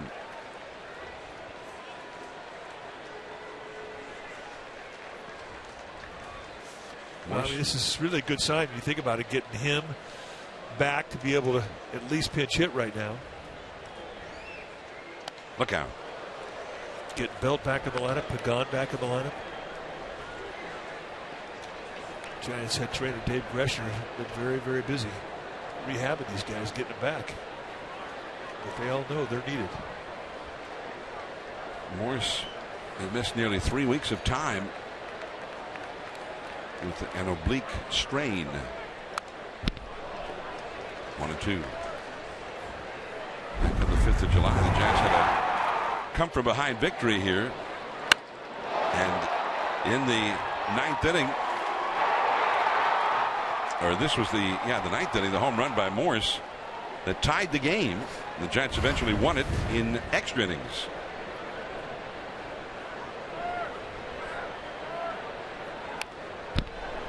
He did well to fight that one off.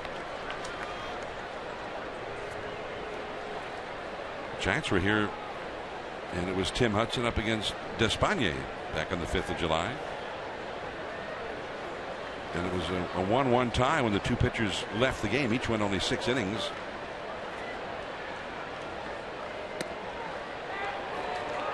And the Giants did well against the San Diego bullpen. And Morris against Houston Street tied that game in the 9th. And then Brandon Belt won it in the 10th inning with a home run.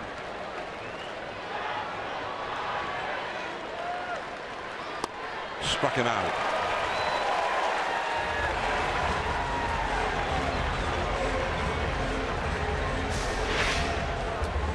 Elevate the fastball. Just a little cut, perhaps. And that's what he'll think about. Giants have only 1 hit against Despagne.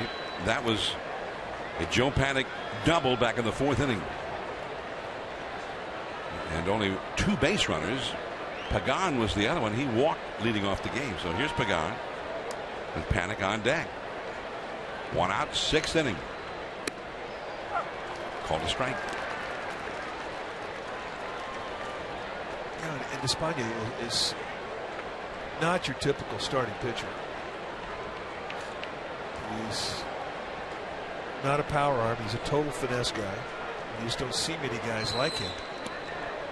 He can give you all the different looks, the different speed, the different movements, the different arm angles. Like that 65-mile-an-hour curveball that he just threw. Off the outside, though. 1 ball, 1 strike.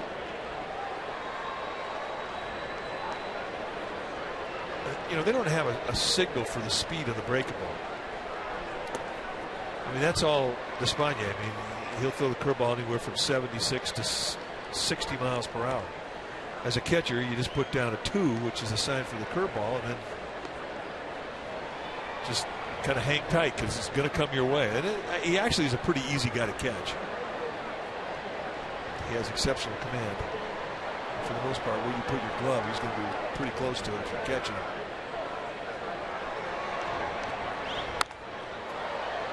That's a foul. 2-2 the count. Commando ball dudes here. No gloves. Now the ball babes, they get gloves. The guys in the red shirts, they don't get the double flaps. See, we need to have a discussion when we get back home about the double flap. That's a league rule. There's an inconsistency. Meanwhile, this guy's happy. So he's the one who ended up scoring that baseball. Congratulations. So cool. 2-2 to Pagan. And Pagan making him work a little bit here. Espana now thrown 83 pitches for the game. Seems like every time they start to build up his pitch count, then a batter comes along and Espana gets a first pitch out. So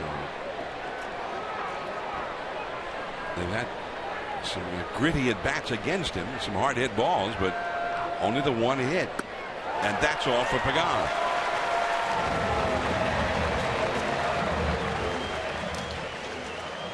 The NBC Bay Area Investigative Unit, led by Chief Investigative Reporter Tony Kowaleski. It's an award-winning team of 15 journalists dedicated to holding the powerful accountable. The investigative unit on NBC Bay Area. They investigate. Joe Paddock, who has had the only hit for the Giants, a double, leading off the fourth inning.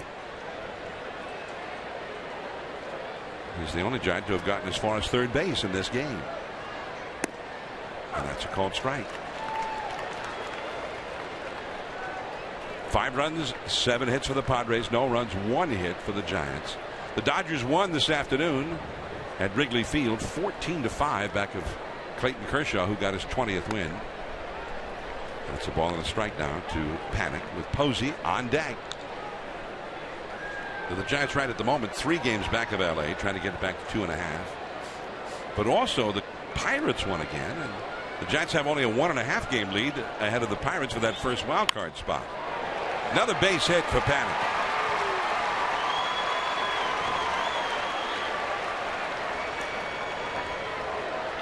So Posey will come up with 2 down. Here's the look at the divisional race. The Giants at the moment 3 back of LA. Going into this game after the Dodgers win this afternoon, and the Giants now just a game and a half ahead of the Pirates, who've won 5 in a row.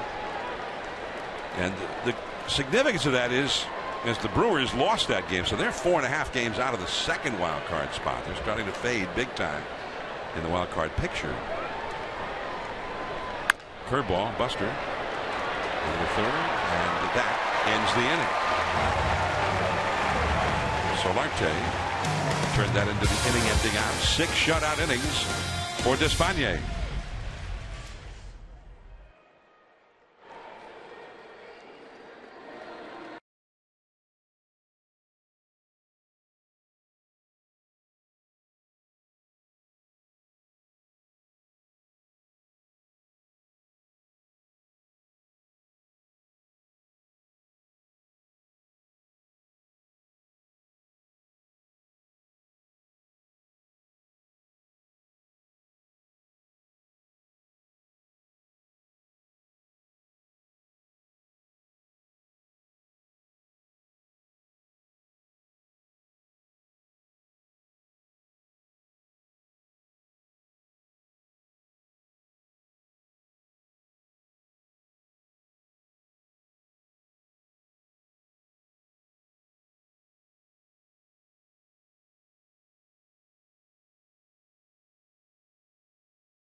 Media is brought to you by Heffernan Insurance Brokers, offering business and personal insurance, employee benefits, and financial services.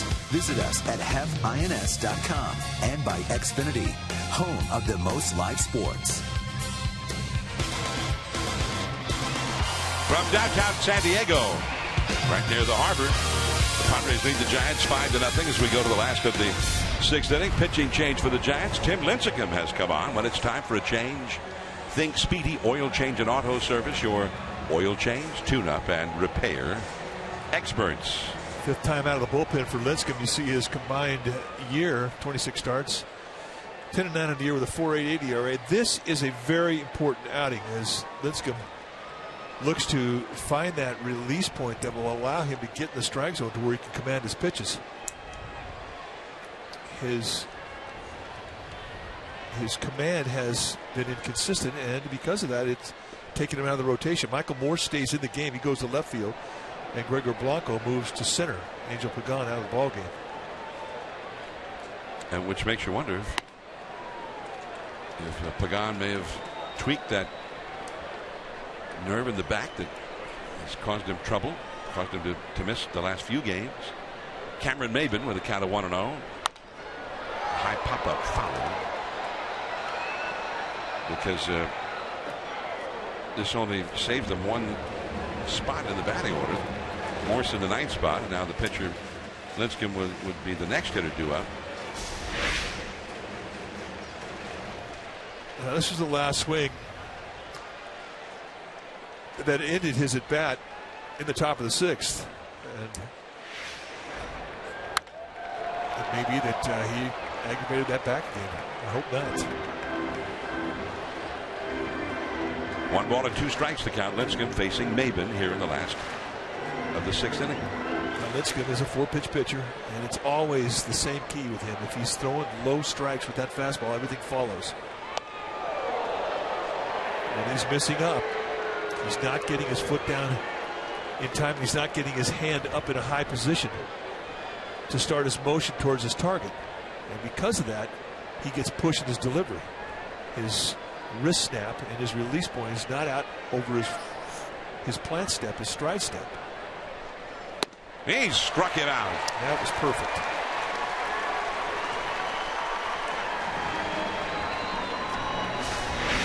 We've seen Lincecum struggle and come back from it, and it's the Giants' hope that he can find that feel. I mean, that's a good split right there. That's a swing and miss pitch. And there you see the release point out front, and that's where he has to be.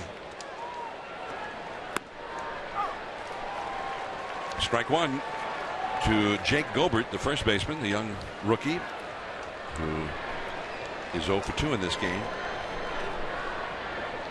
5-0. The Padres lead the Giants. 1 ball, 1 strike.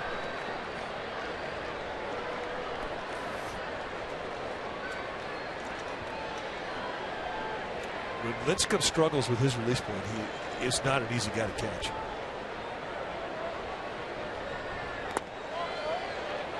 And that's why. I mean, you'll see a lot of balls that actually bounce out in front of home plate. Scuds, as Jeremy Affeldt has named them. And not only that, if you set up on an outside target, there's no guarantee you're going to get it there. It could be on the inside part of the plate, vice versa. 3-1 now. But we also know what this guy can do. Saw it happen when he struggled in August of 2010. Found his mechanics. It was almost unhittable in the playoffs as the Giants won their first World Series. Then 2012, he was the X factor out of the bullpen. Off his foot. 3-2. And he had struggled late in the year with mechanics. He finally got it ironed out in time for the playoffs. And it just seems like the bigger the game, this guy has always been able to find it. And the Giants are hoping that indeed he can find it once again. He ended up being a key man out of the bullpen, a weapon that no other team had in the postseason of 2012. That is strike 3 call. Of course, one of the best games he's ever pitched was right here in this ballpark, the 13th of July last year. That was a 148 pitch no hitter. And he gets a Buster hug, one that we'll never forget.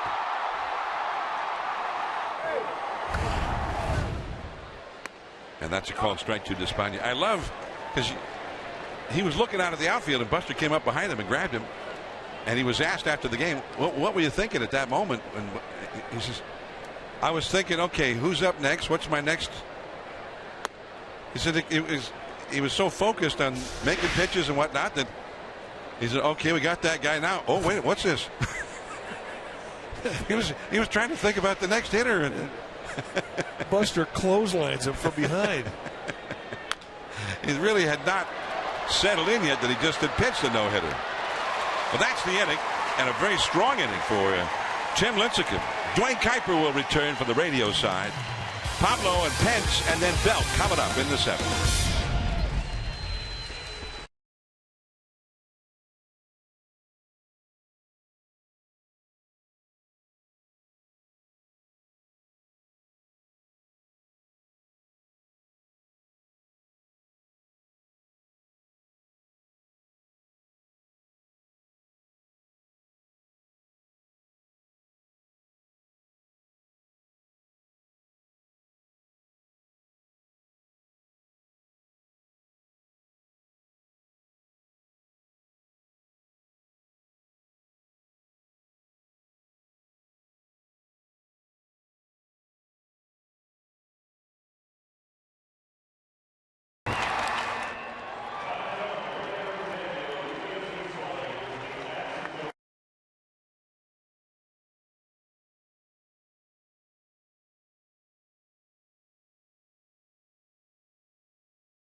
Brought to you by your local Toyota dealer. And, through 6 full innings of play, the Giants no runs on 2 hits, 1 error.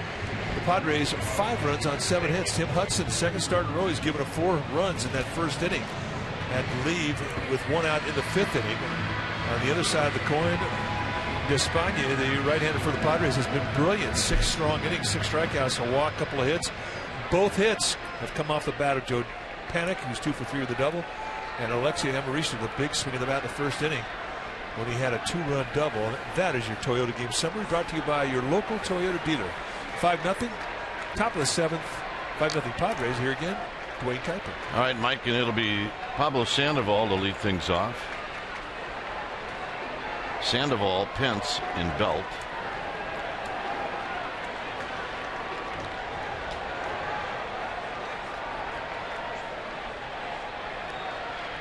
Sandoval missed the home run in the first inning by about 5 feet. That's a guesstimate. I'm not exactly sure, but it was close. Well, I was going to say close to 5 feet.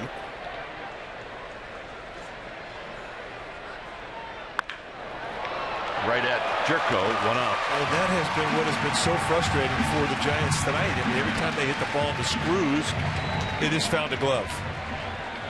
And when you're down 5-0 and you're facing a guy like Despaigne who never seems to give you the same pitch twice in a row, that is frustrating.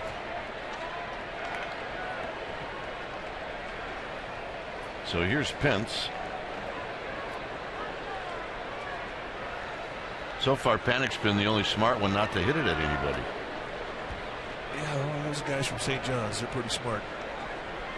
At least that's what Richard Williams was telling us all those years. Chris Mullen, same thing.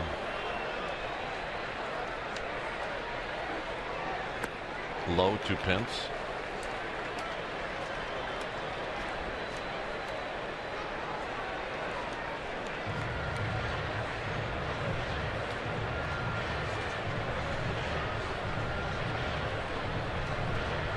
So Grandal going to come in and talk it over.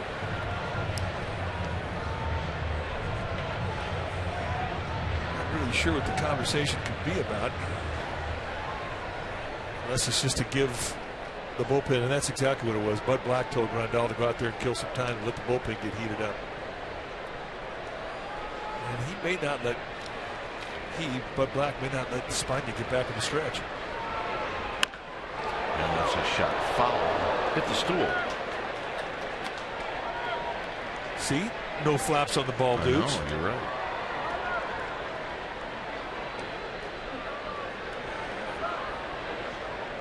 Those are gnarly stools right there. Good helmets, bad stools. Hit up the middle, and Marisa charging. Hence is retired. And that'll bring up Belt.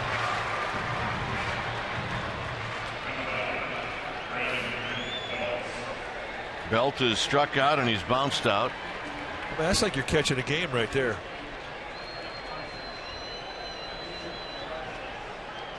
Well, he's got his umpire shoes on. He almost needed them. He did need them. Had no problem getting up off the stool either.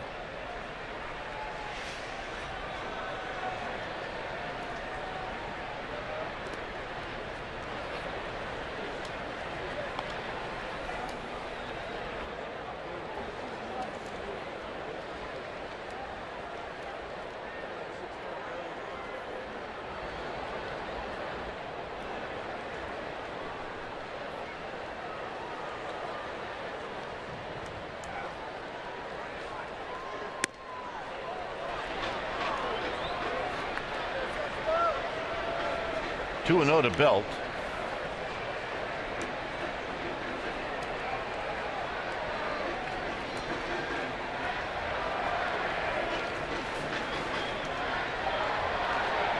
And Belt takes a strike. 2 balls and 1 strike.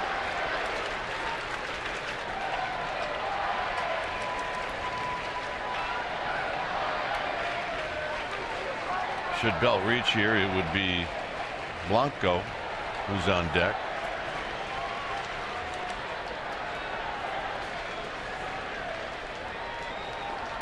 Foul back. I'm sure you and John talked about it, but if Bruce Bochy was worried about Michael Morris swinging hard, I don't think he has to worry anymore. No. No. He pulled the trigger, no doubt. But now you wait and see how he feels tomorrow, because that bat definitely had some adrenaline on it. It's the kind of adrenaline you don't get in batting practice. Belt rolls this one to second. And for Despaigne, it'll be another 1-2-3 inning. Top of the order coming up. It's 5-0 Padres.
All right, thanks, Mindy. Here, it's 5-0.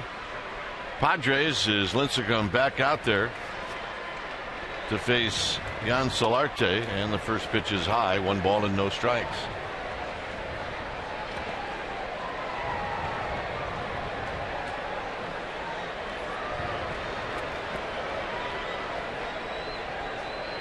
Venable to follow in tight 2-0.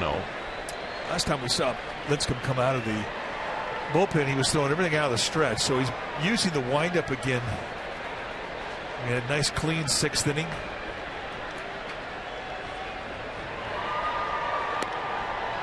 And a good 2-0 pitch to make it 2-1.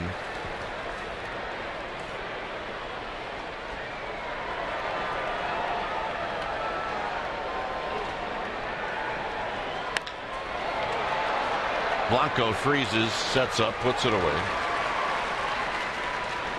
Well, Fan Appreciation Day is September 28th. That's the last regular season home game against the Padres.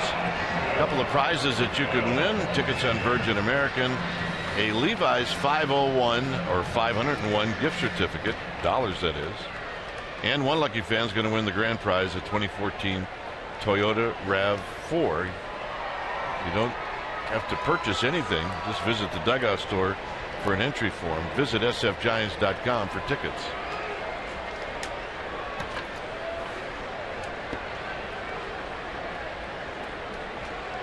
And a disappointing season for Will Venable.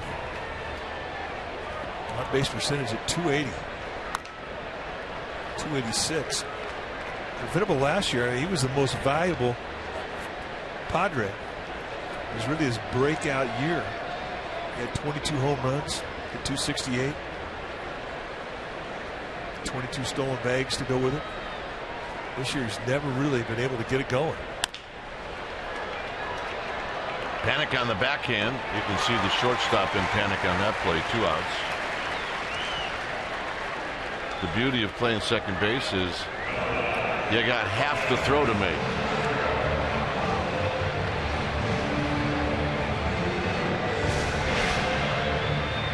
Now going to his right, and I think this has become a fun play for him. It's always a concern when you make the transition from shortstop to second base. Number one, being able to turn the pivot, make a play with your back turned to a runner. Number two, make that play to your right. And he's answered all the questions about it, and he's proven that he can play it at the big league level every day. He's been fantastic.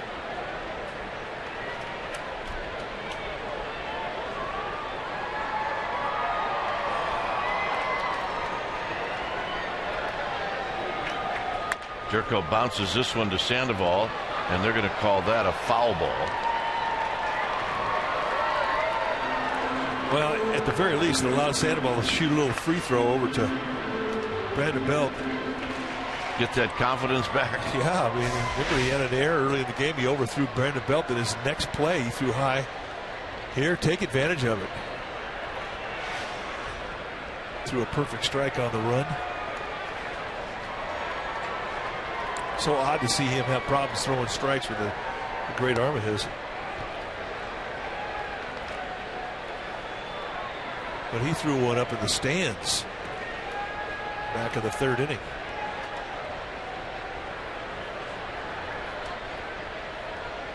So unlike him.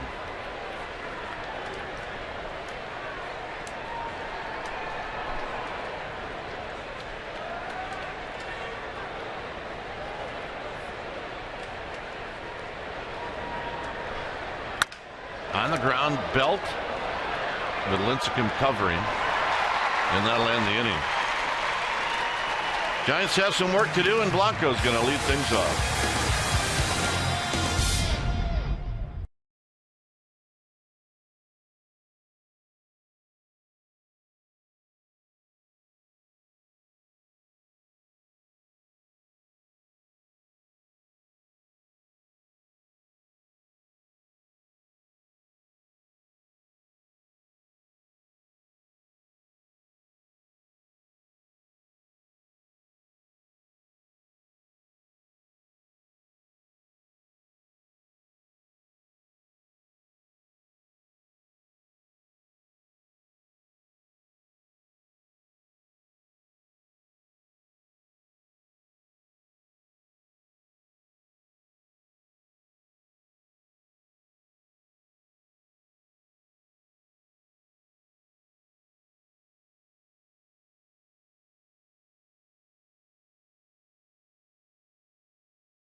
The Giants clinched the National League pennant for the first time since 1924. NL MVP Carl Hubble and 24-year-old Mel Ott. The Giants went on to win the World Series in 5 games over the Senators. Way to go, fellas.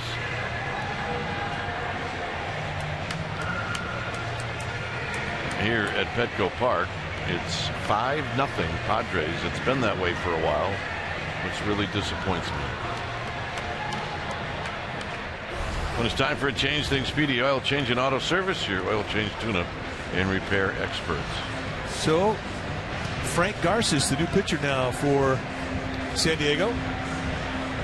It's a guy that they got 2009 from the Rangers, and he immediately had arm trouble, missed a whole year. Had a double-A this year, had a nice solid season, and he throws hard. You're going to see a low to mid-90s fastball from a low 3/4 release. You'll see a hard slider and a changeup.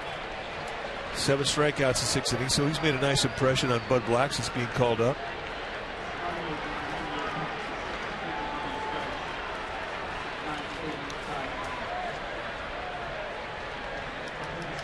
He looks like a shortstop. There's a strike to Blanco.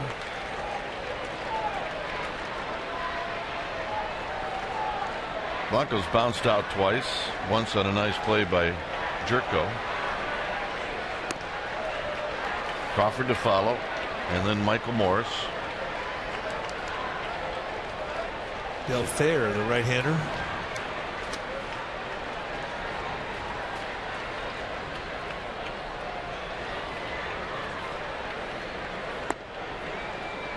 Two balls and a strike. So at this point, I think the Giants are pretty excited that Despaign's out of the game. They cannot figure him out. And they couldn't again tonight. 2-2 and a good 94-mile-an-hour fastball.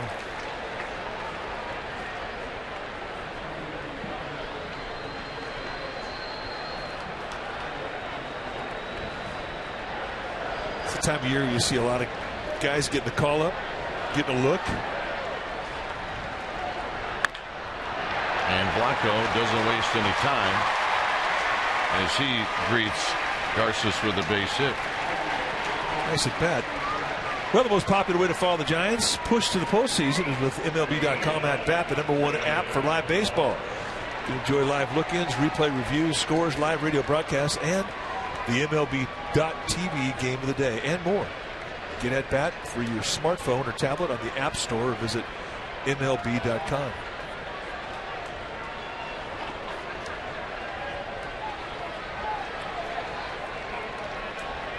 So here's Crawford.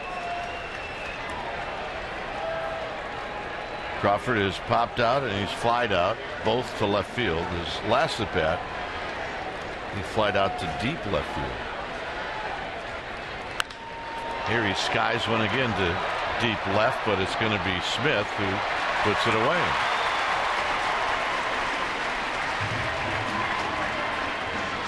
So nice at bat from Crawford, and here's Morris. And Bud Black's coming out. And Bud Black goes to the bullpen. I give Bud Black credit. He comes out, jogs, and makes a move. He doesn't wait around. No, he does not.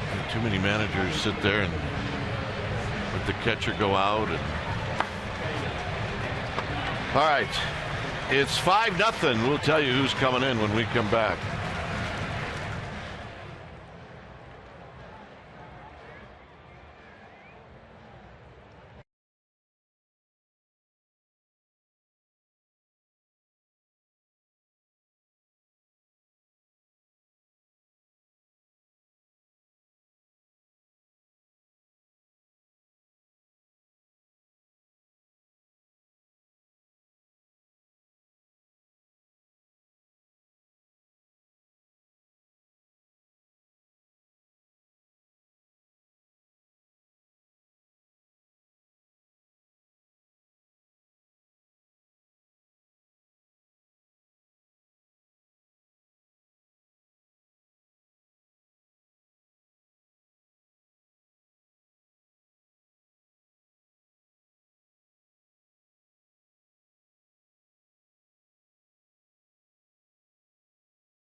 Niners is Comcast Sportsnet in depth coverage Sunday to Sunday. Comcast Sportsnet now has 49ers pregame live during home games along with 49ers postgame live every week. Watch postgame live to win 49ers tickets to sold-out Levi's Stadium.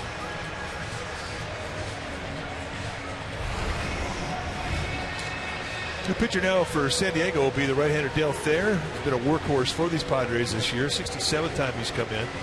4-3 with a 2.03 ERA. Almost a strikeout at inning. 58 against 14 walks. You're going to see a loaded mid-90s fastball, hard slider. Kind of a two-pitch guy. He will throw a changeup every once in a while to a lefty, but for the most part, it's hard stuff. Here's Morris. Morris takes very high. Oh, got underneath that first one. Morris against Espana had a couple of nice swings. He eventually struck out.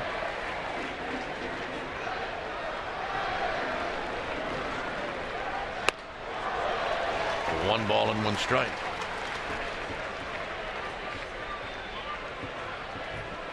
It's kind of odd for Morris. He hurt his oblique taking batting practice.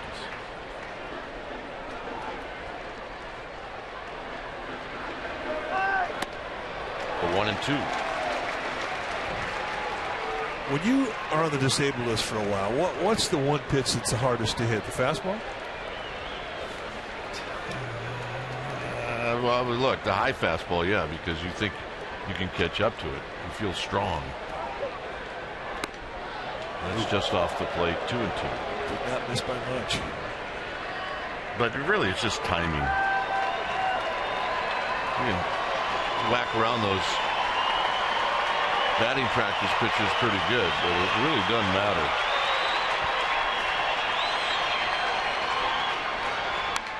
Foul back. Well, it's one of the hardest things to do. I mean, it's hard for a pitcher, as if a starting pitcher goes out and he's out for 3 weeks. I mean, it's hard to get his strength back in his arm. I mean, your ability to throw 100+ pitches, it leaves you quickly. They come back, you have to start all over, basically have your spring training in the middle of the season. That's tough to do. And they're going to call him out on a high pitch. And that's where Barksdale runs into problems, because if you think back on the pitch that he did call a strike, the fastball that was away, in the mind of Michael Morris, he's thinking, all right, well, that pitch up and away is no longer a strike. And here he rings him up 2 pitches later. And that's the inconsistency you just do not appreciate in an umpire.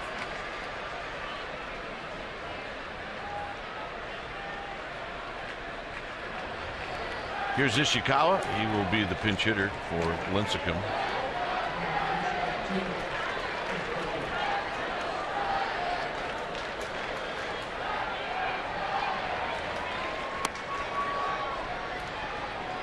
So a nice couple of innings for Tim Lincecum. Yeah, that's a shot in the arm for Lincecum. Plus, you know, he was out of the windup again. Wasn't just trying to find it in the stretch position, which we saw him in the previous outings out of the bullpen. They need him.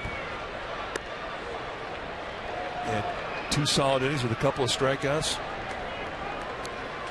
And that'll go a long way in reestablishing that confidence that you need.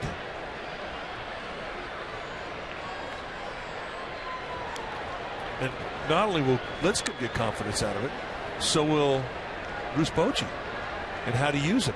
You can count on him throwing strikes, and he's got swing and miss pitches. And this time of year, you can't have any surprises. Question marks you avoid if you're a manager.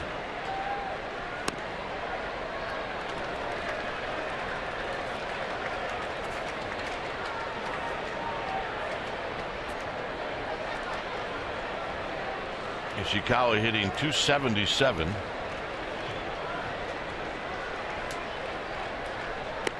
And a strike. Take it all the way, as you should, down 5-0.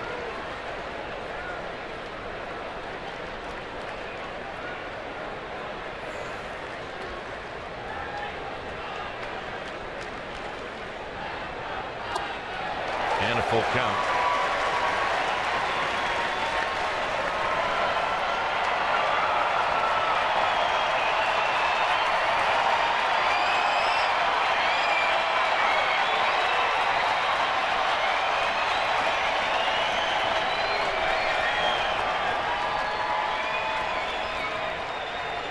Blanco goes, and Ishikawa lifts it high and foul down the left field line and out of play.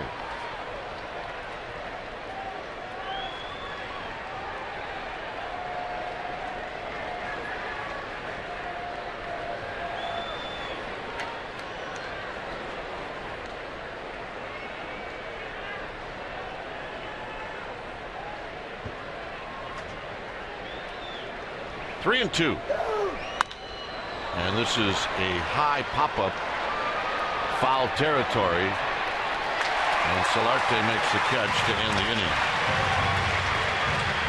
Bottom of the eighth coming up. Grandal will lead things off.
Player of the game, and we think that Odrisamer Despaigne, the starting pitcher for the Padres tonight, is worthy of that distinction. And why is that? 7 strong innings, 2 hits allowed, no runs, 1 walk, 6 strikeouts.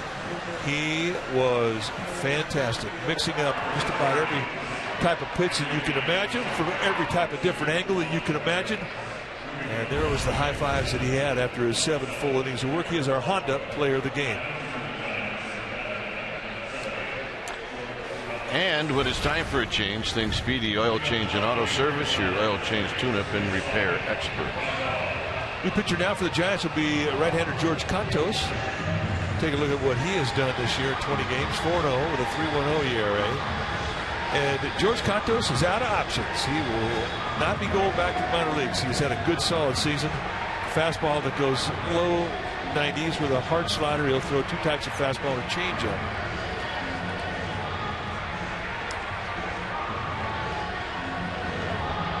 Now this guy's ready.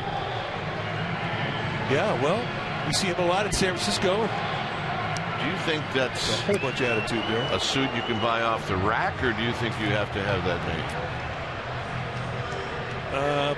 Well, because if you can buy it off the rack, we need to get each get one of those. Be careful what you wish for, pal. Oh, I mean, we'd look good in the parade in that, wouldn't we? You know, that's a good thought, but I got to believe you have to have that made. I'm not talking about the Half Moon Bay Pumpkin Festival either. Although we had fun. A lot of fun. Oh my goodness, we had fun. It just was a little bit short. I think they should go around the block like 3 times. Blanco is back and left as Perez is in center.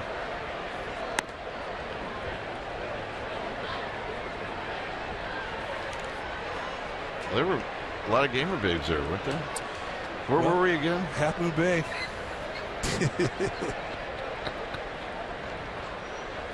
The Pumpkin Festival is coming up. There's a strike. Folks, if you want to see a good chunk of Americana in the Bay Area, head on out to Half Moon Bay. And go early. And get there early. It is fun. And it's not like the freeway heads right into Half Moon Bay. No. Hey, there's a Lodi gamer babe. 2 balls and 1 strike. We laughed out loud about 10 times that day. It was fun. Got to be the Grand Marshals. Hey, it for I don't know what, like 2 years, it was the #1 parade that we'd ever been in. That's right. Who'd have thought that after 5 years it was #3?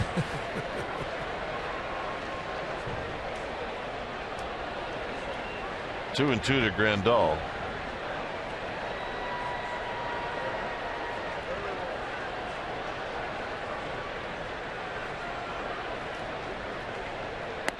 And he got him. This little wraparound backdoor breaking ball. And that's that slider. It's very similar to that of Sergio Romo because it doesn't have the little eye on the slider. It's a no dot. Well, it's not a sweeper. It's a straight down bite. You know my opinion on that? What's that? That was not a strike. Well, hey, the strike zone for Mr. Barksdale behind home plate is a little different. Here's Smith.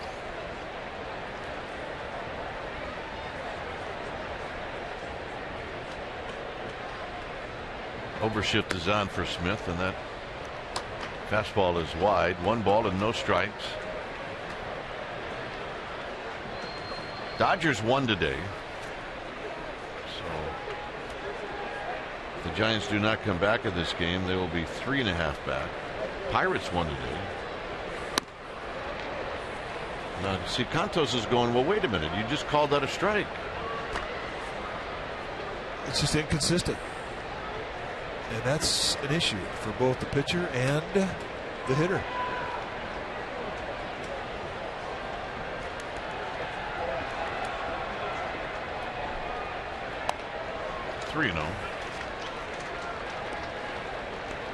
Won't get any easier tomorrow night. It will be Andrew Kashner.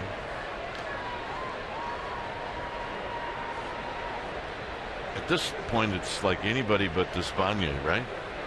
Yeah.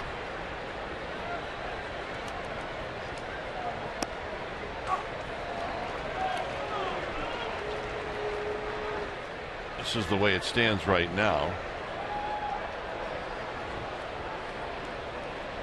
Brewers, this was a tough loss tonight for the Brewers. They had their best pitcher on the mound, and the guy that they traded for in Jonathan Broxton. And Russell Martin said, see you later, with a 3-run home run in the 8th inning. That's 2 days in a row they've had a 2-0 lead in the 8th inning and could not bring home the bacon. Their playoff chances are getting dimmer by the day.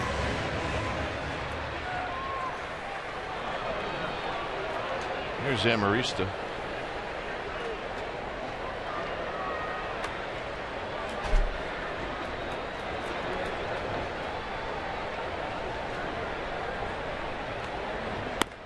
And a strike. Amarista maybe got the biggest hit of this game. It came in the 1st inning. Yeah. Those the Zito Sox? Yeah, oh yeah. Well, kinda. But for that gentleman right there, life is good. He's got the spot.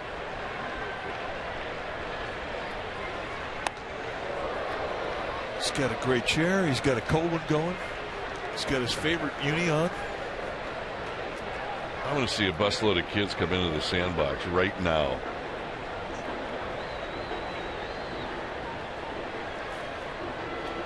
Sipping a Modelo.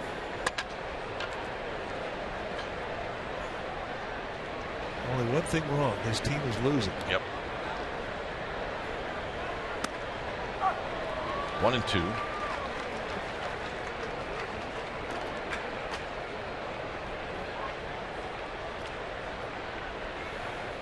That is the section of this ballpark that has always been quite unique. They have a park within the park behind those bleacher type seats.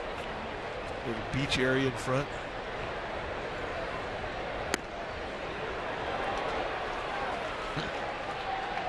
Cantos thought he had it.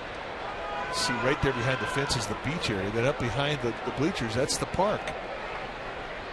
And there's a big screen TV behind the green monster for the black monster here, batter's eye. But you can watch the game or you can watch the big screen. It's a great place. Love this ballpark.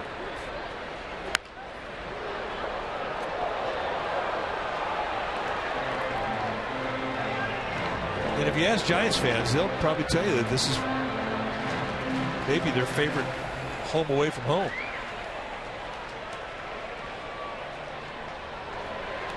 Padres fans are friendly. Giants fans can wear their colors, no problem.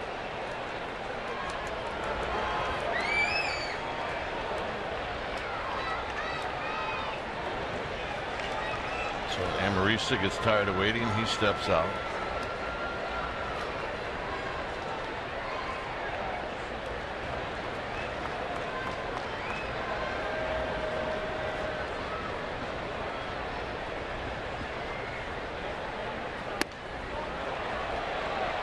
No swing. 3-2. Trying to work that backside with that slider.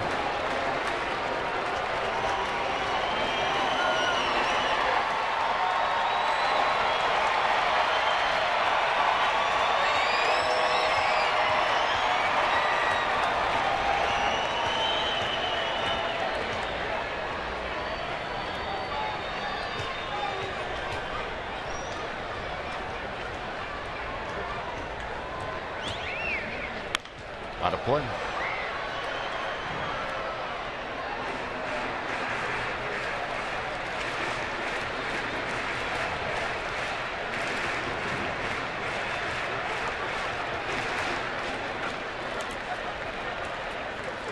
Cantos in a battle here with Amarista.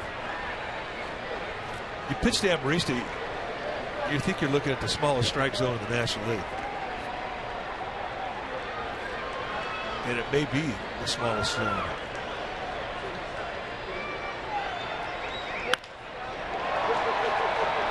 Blanco is going to put it away. 2 outs. I think the smallest zone in the major leagues may be Altuve. I would say you're right.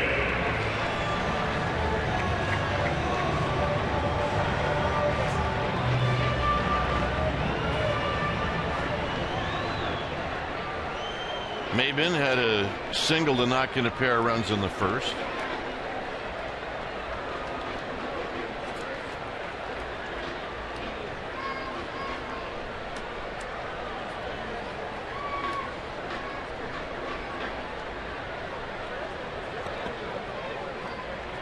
Smith with his lead. And a strike, and it's 0-1. Hudson gave up 4 in the first and then an unearned run in the third.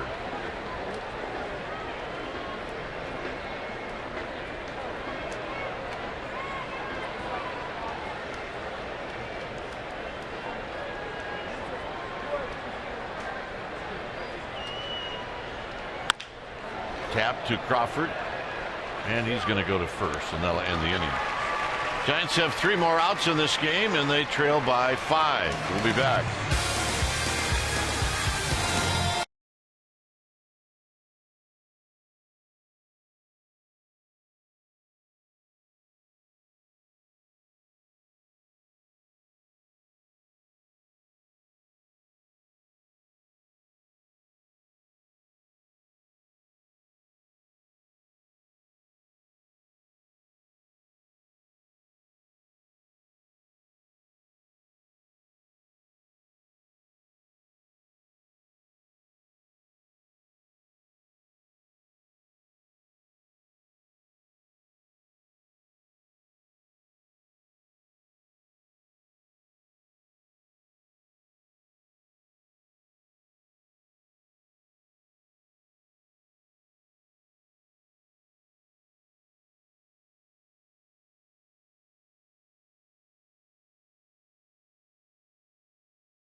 this series.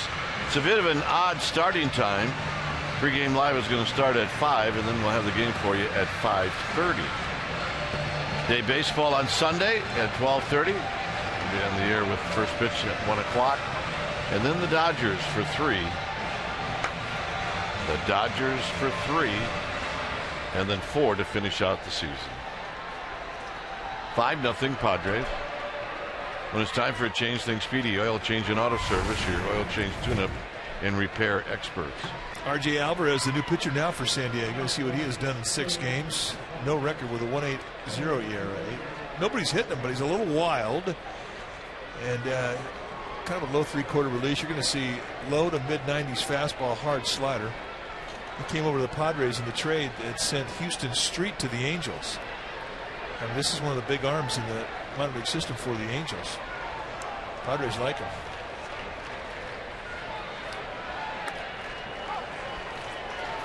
He just kind of jumped at you at 94.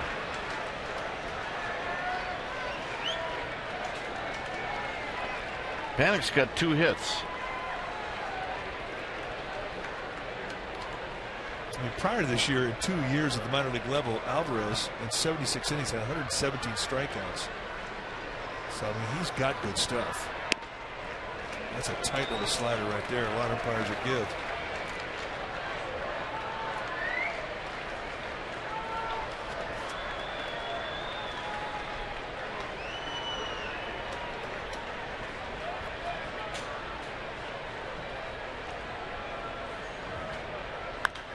Panic got a play at 95. It's 1-2.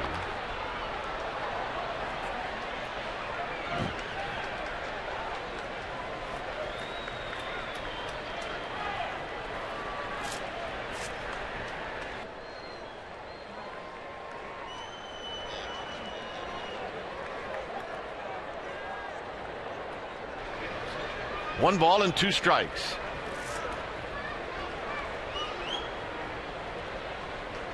Panic takes wide, 2-2. If you just joined us, you're out to dinner somewhere, having a good meal. Despaigne was terrific. Hudson gave up 4 in the first.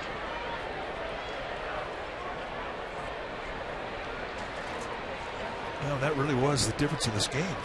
Unless the Giants can overcome that now.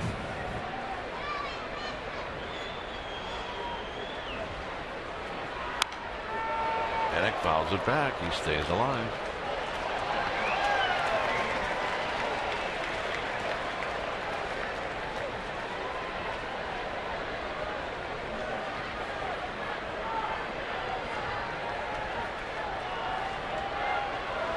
Bruce Bochy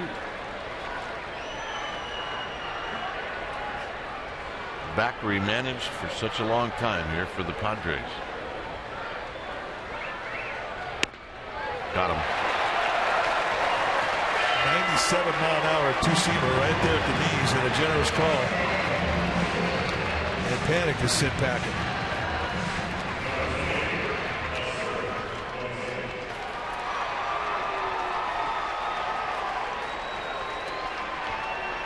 Here's Buster Posey. Buster tonight is 0 for 3.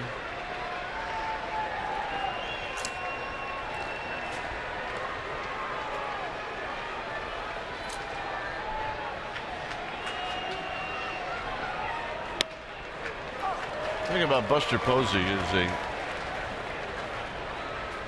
a guy that throws hard doesn't ever seem to bother him. In fact, he kind of likes it.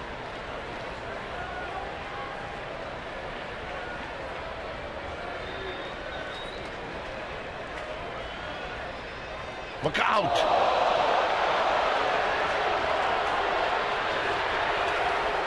My word. Well, as hard as this guy throws,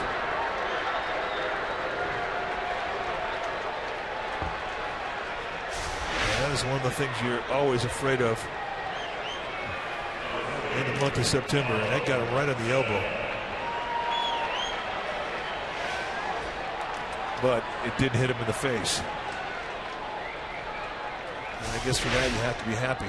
This thing was a heat seeker at 96. See the reaction from the Giants bench. Here's Bochy looking at Posey. Bam Bam Euland's looking at Alvarez. Here's Sandoval.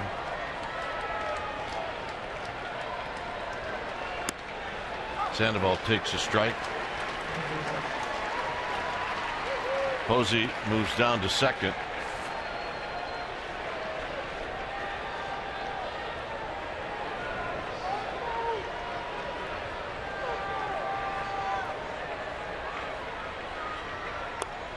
And that's going to go to the backstop.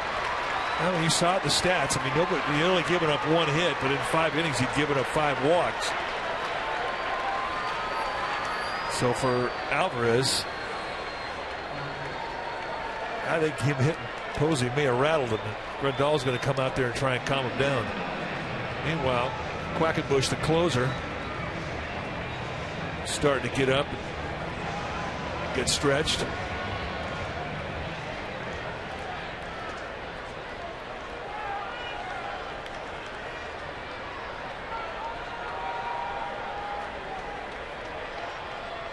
So Grandal back behind the dish. Posey at third.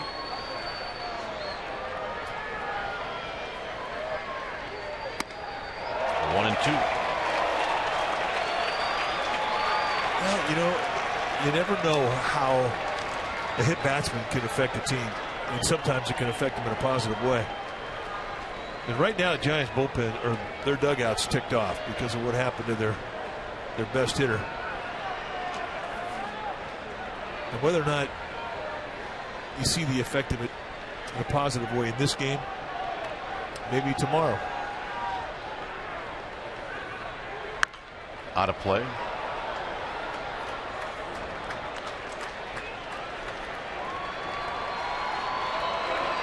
Didn't go unnoticed.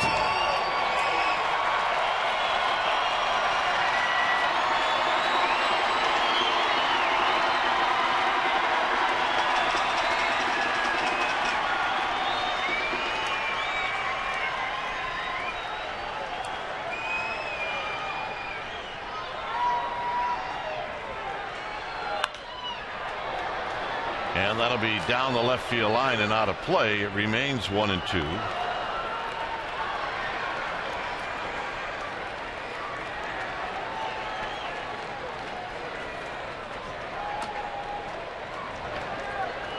All right, calm down.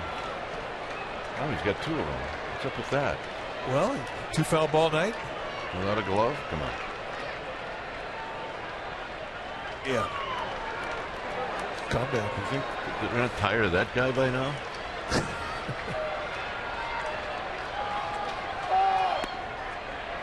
Two and 2 to Sandoval.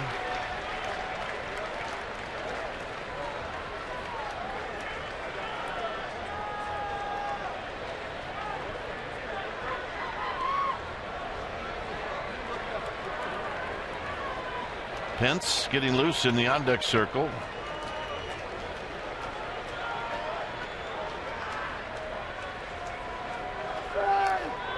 Sandoval got a piece. I think that one got a piece of Grandal. Yeah. It remains 2 and 2. Yeah, just caught a piece of the left arm of Grandal. Was going to try and walk it off.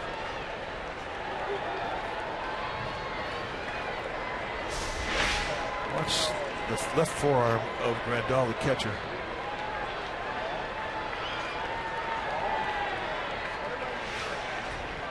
I mean, that's like getting hit by a pitch. If a guy gets hit by a pitch like that, I mean, there's, you know, trainer comes out, everybody's ticked off. The catcher gets a foul ball like that, and it's a big league hang with it. Yeah, can we move the game on a little bit? Let's go. They get no respect.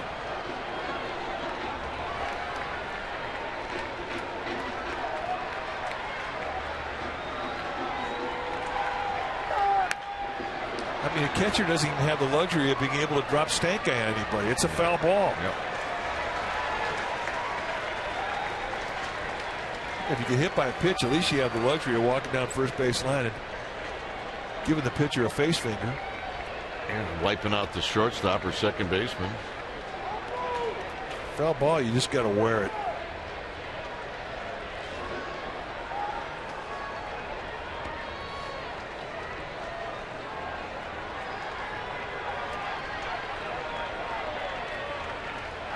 2-2 pitch. Foul back. Nice battle going on. It's amazing how when that one hitter gets hit, how it intensifies the at-bats of everybody else. Next pitch is going to be number 10 in this at-bat.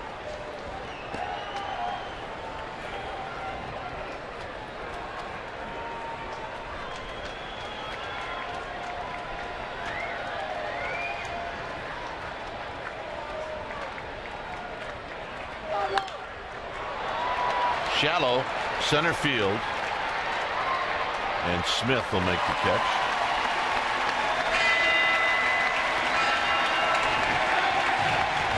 And that'll bring up Hunter Pence. Just for the fun of it, if I'm Hunter Pence, I'm going to step maybe 6 inches off the plate.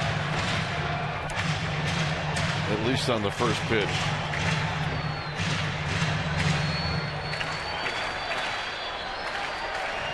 After that, dig in.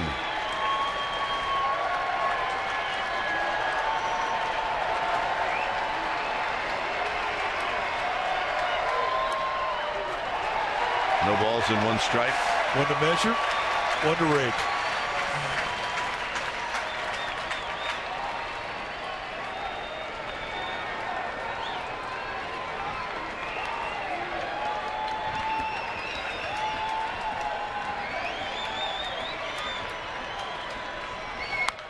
Out of play, 0-2.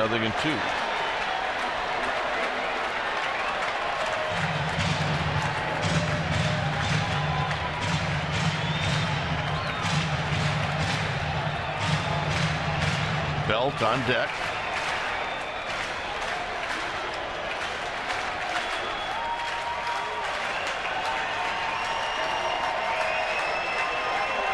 And he got him, and that's the ball game. So game 1 in the series, it goes to the Padres. And the way Despaigne pitched, almost Mike after the 3rd inning, you could tell this one may be over. Well, he was spectacular, and he's one of those guys that really reminds you of other Cuban softballers like El Duque and Livan Hernandez and Luis Tiant, and tonight he was as good as they ever were. All right, here at Petco, final score, Padres 5, Giants 0. Esurance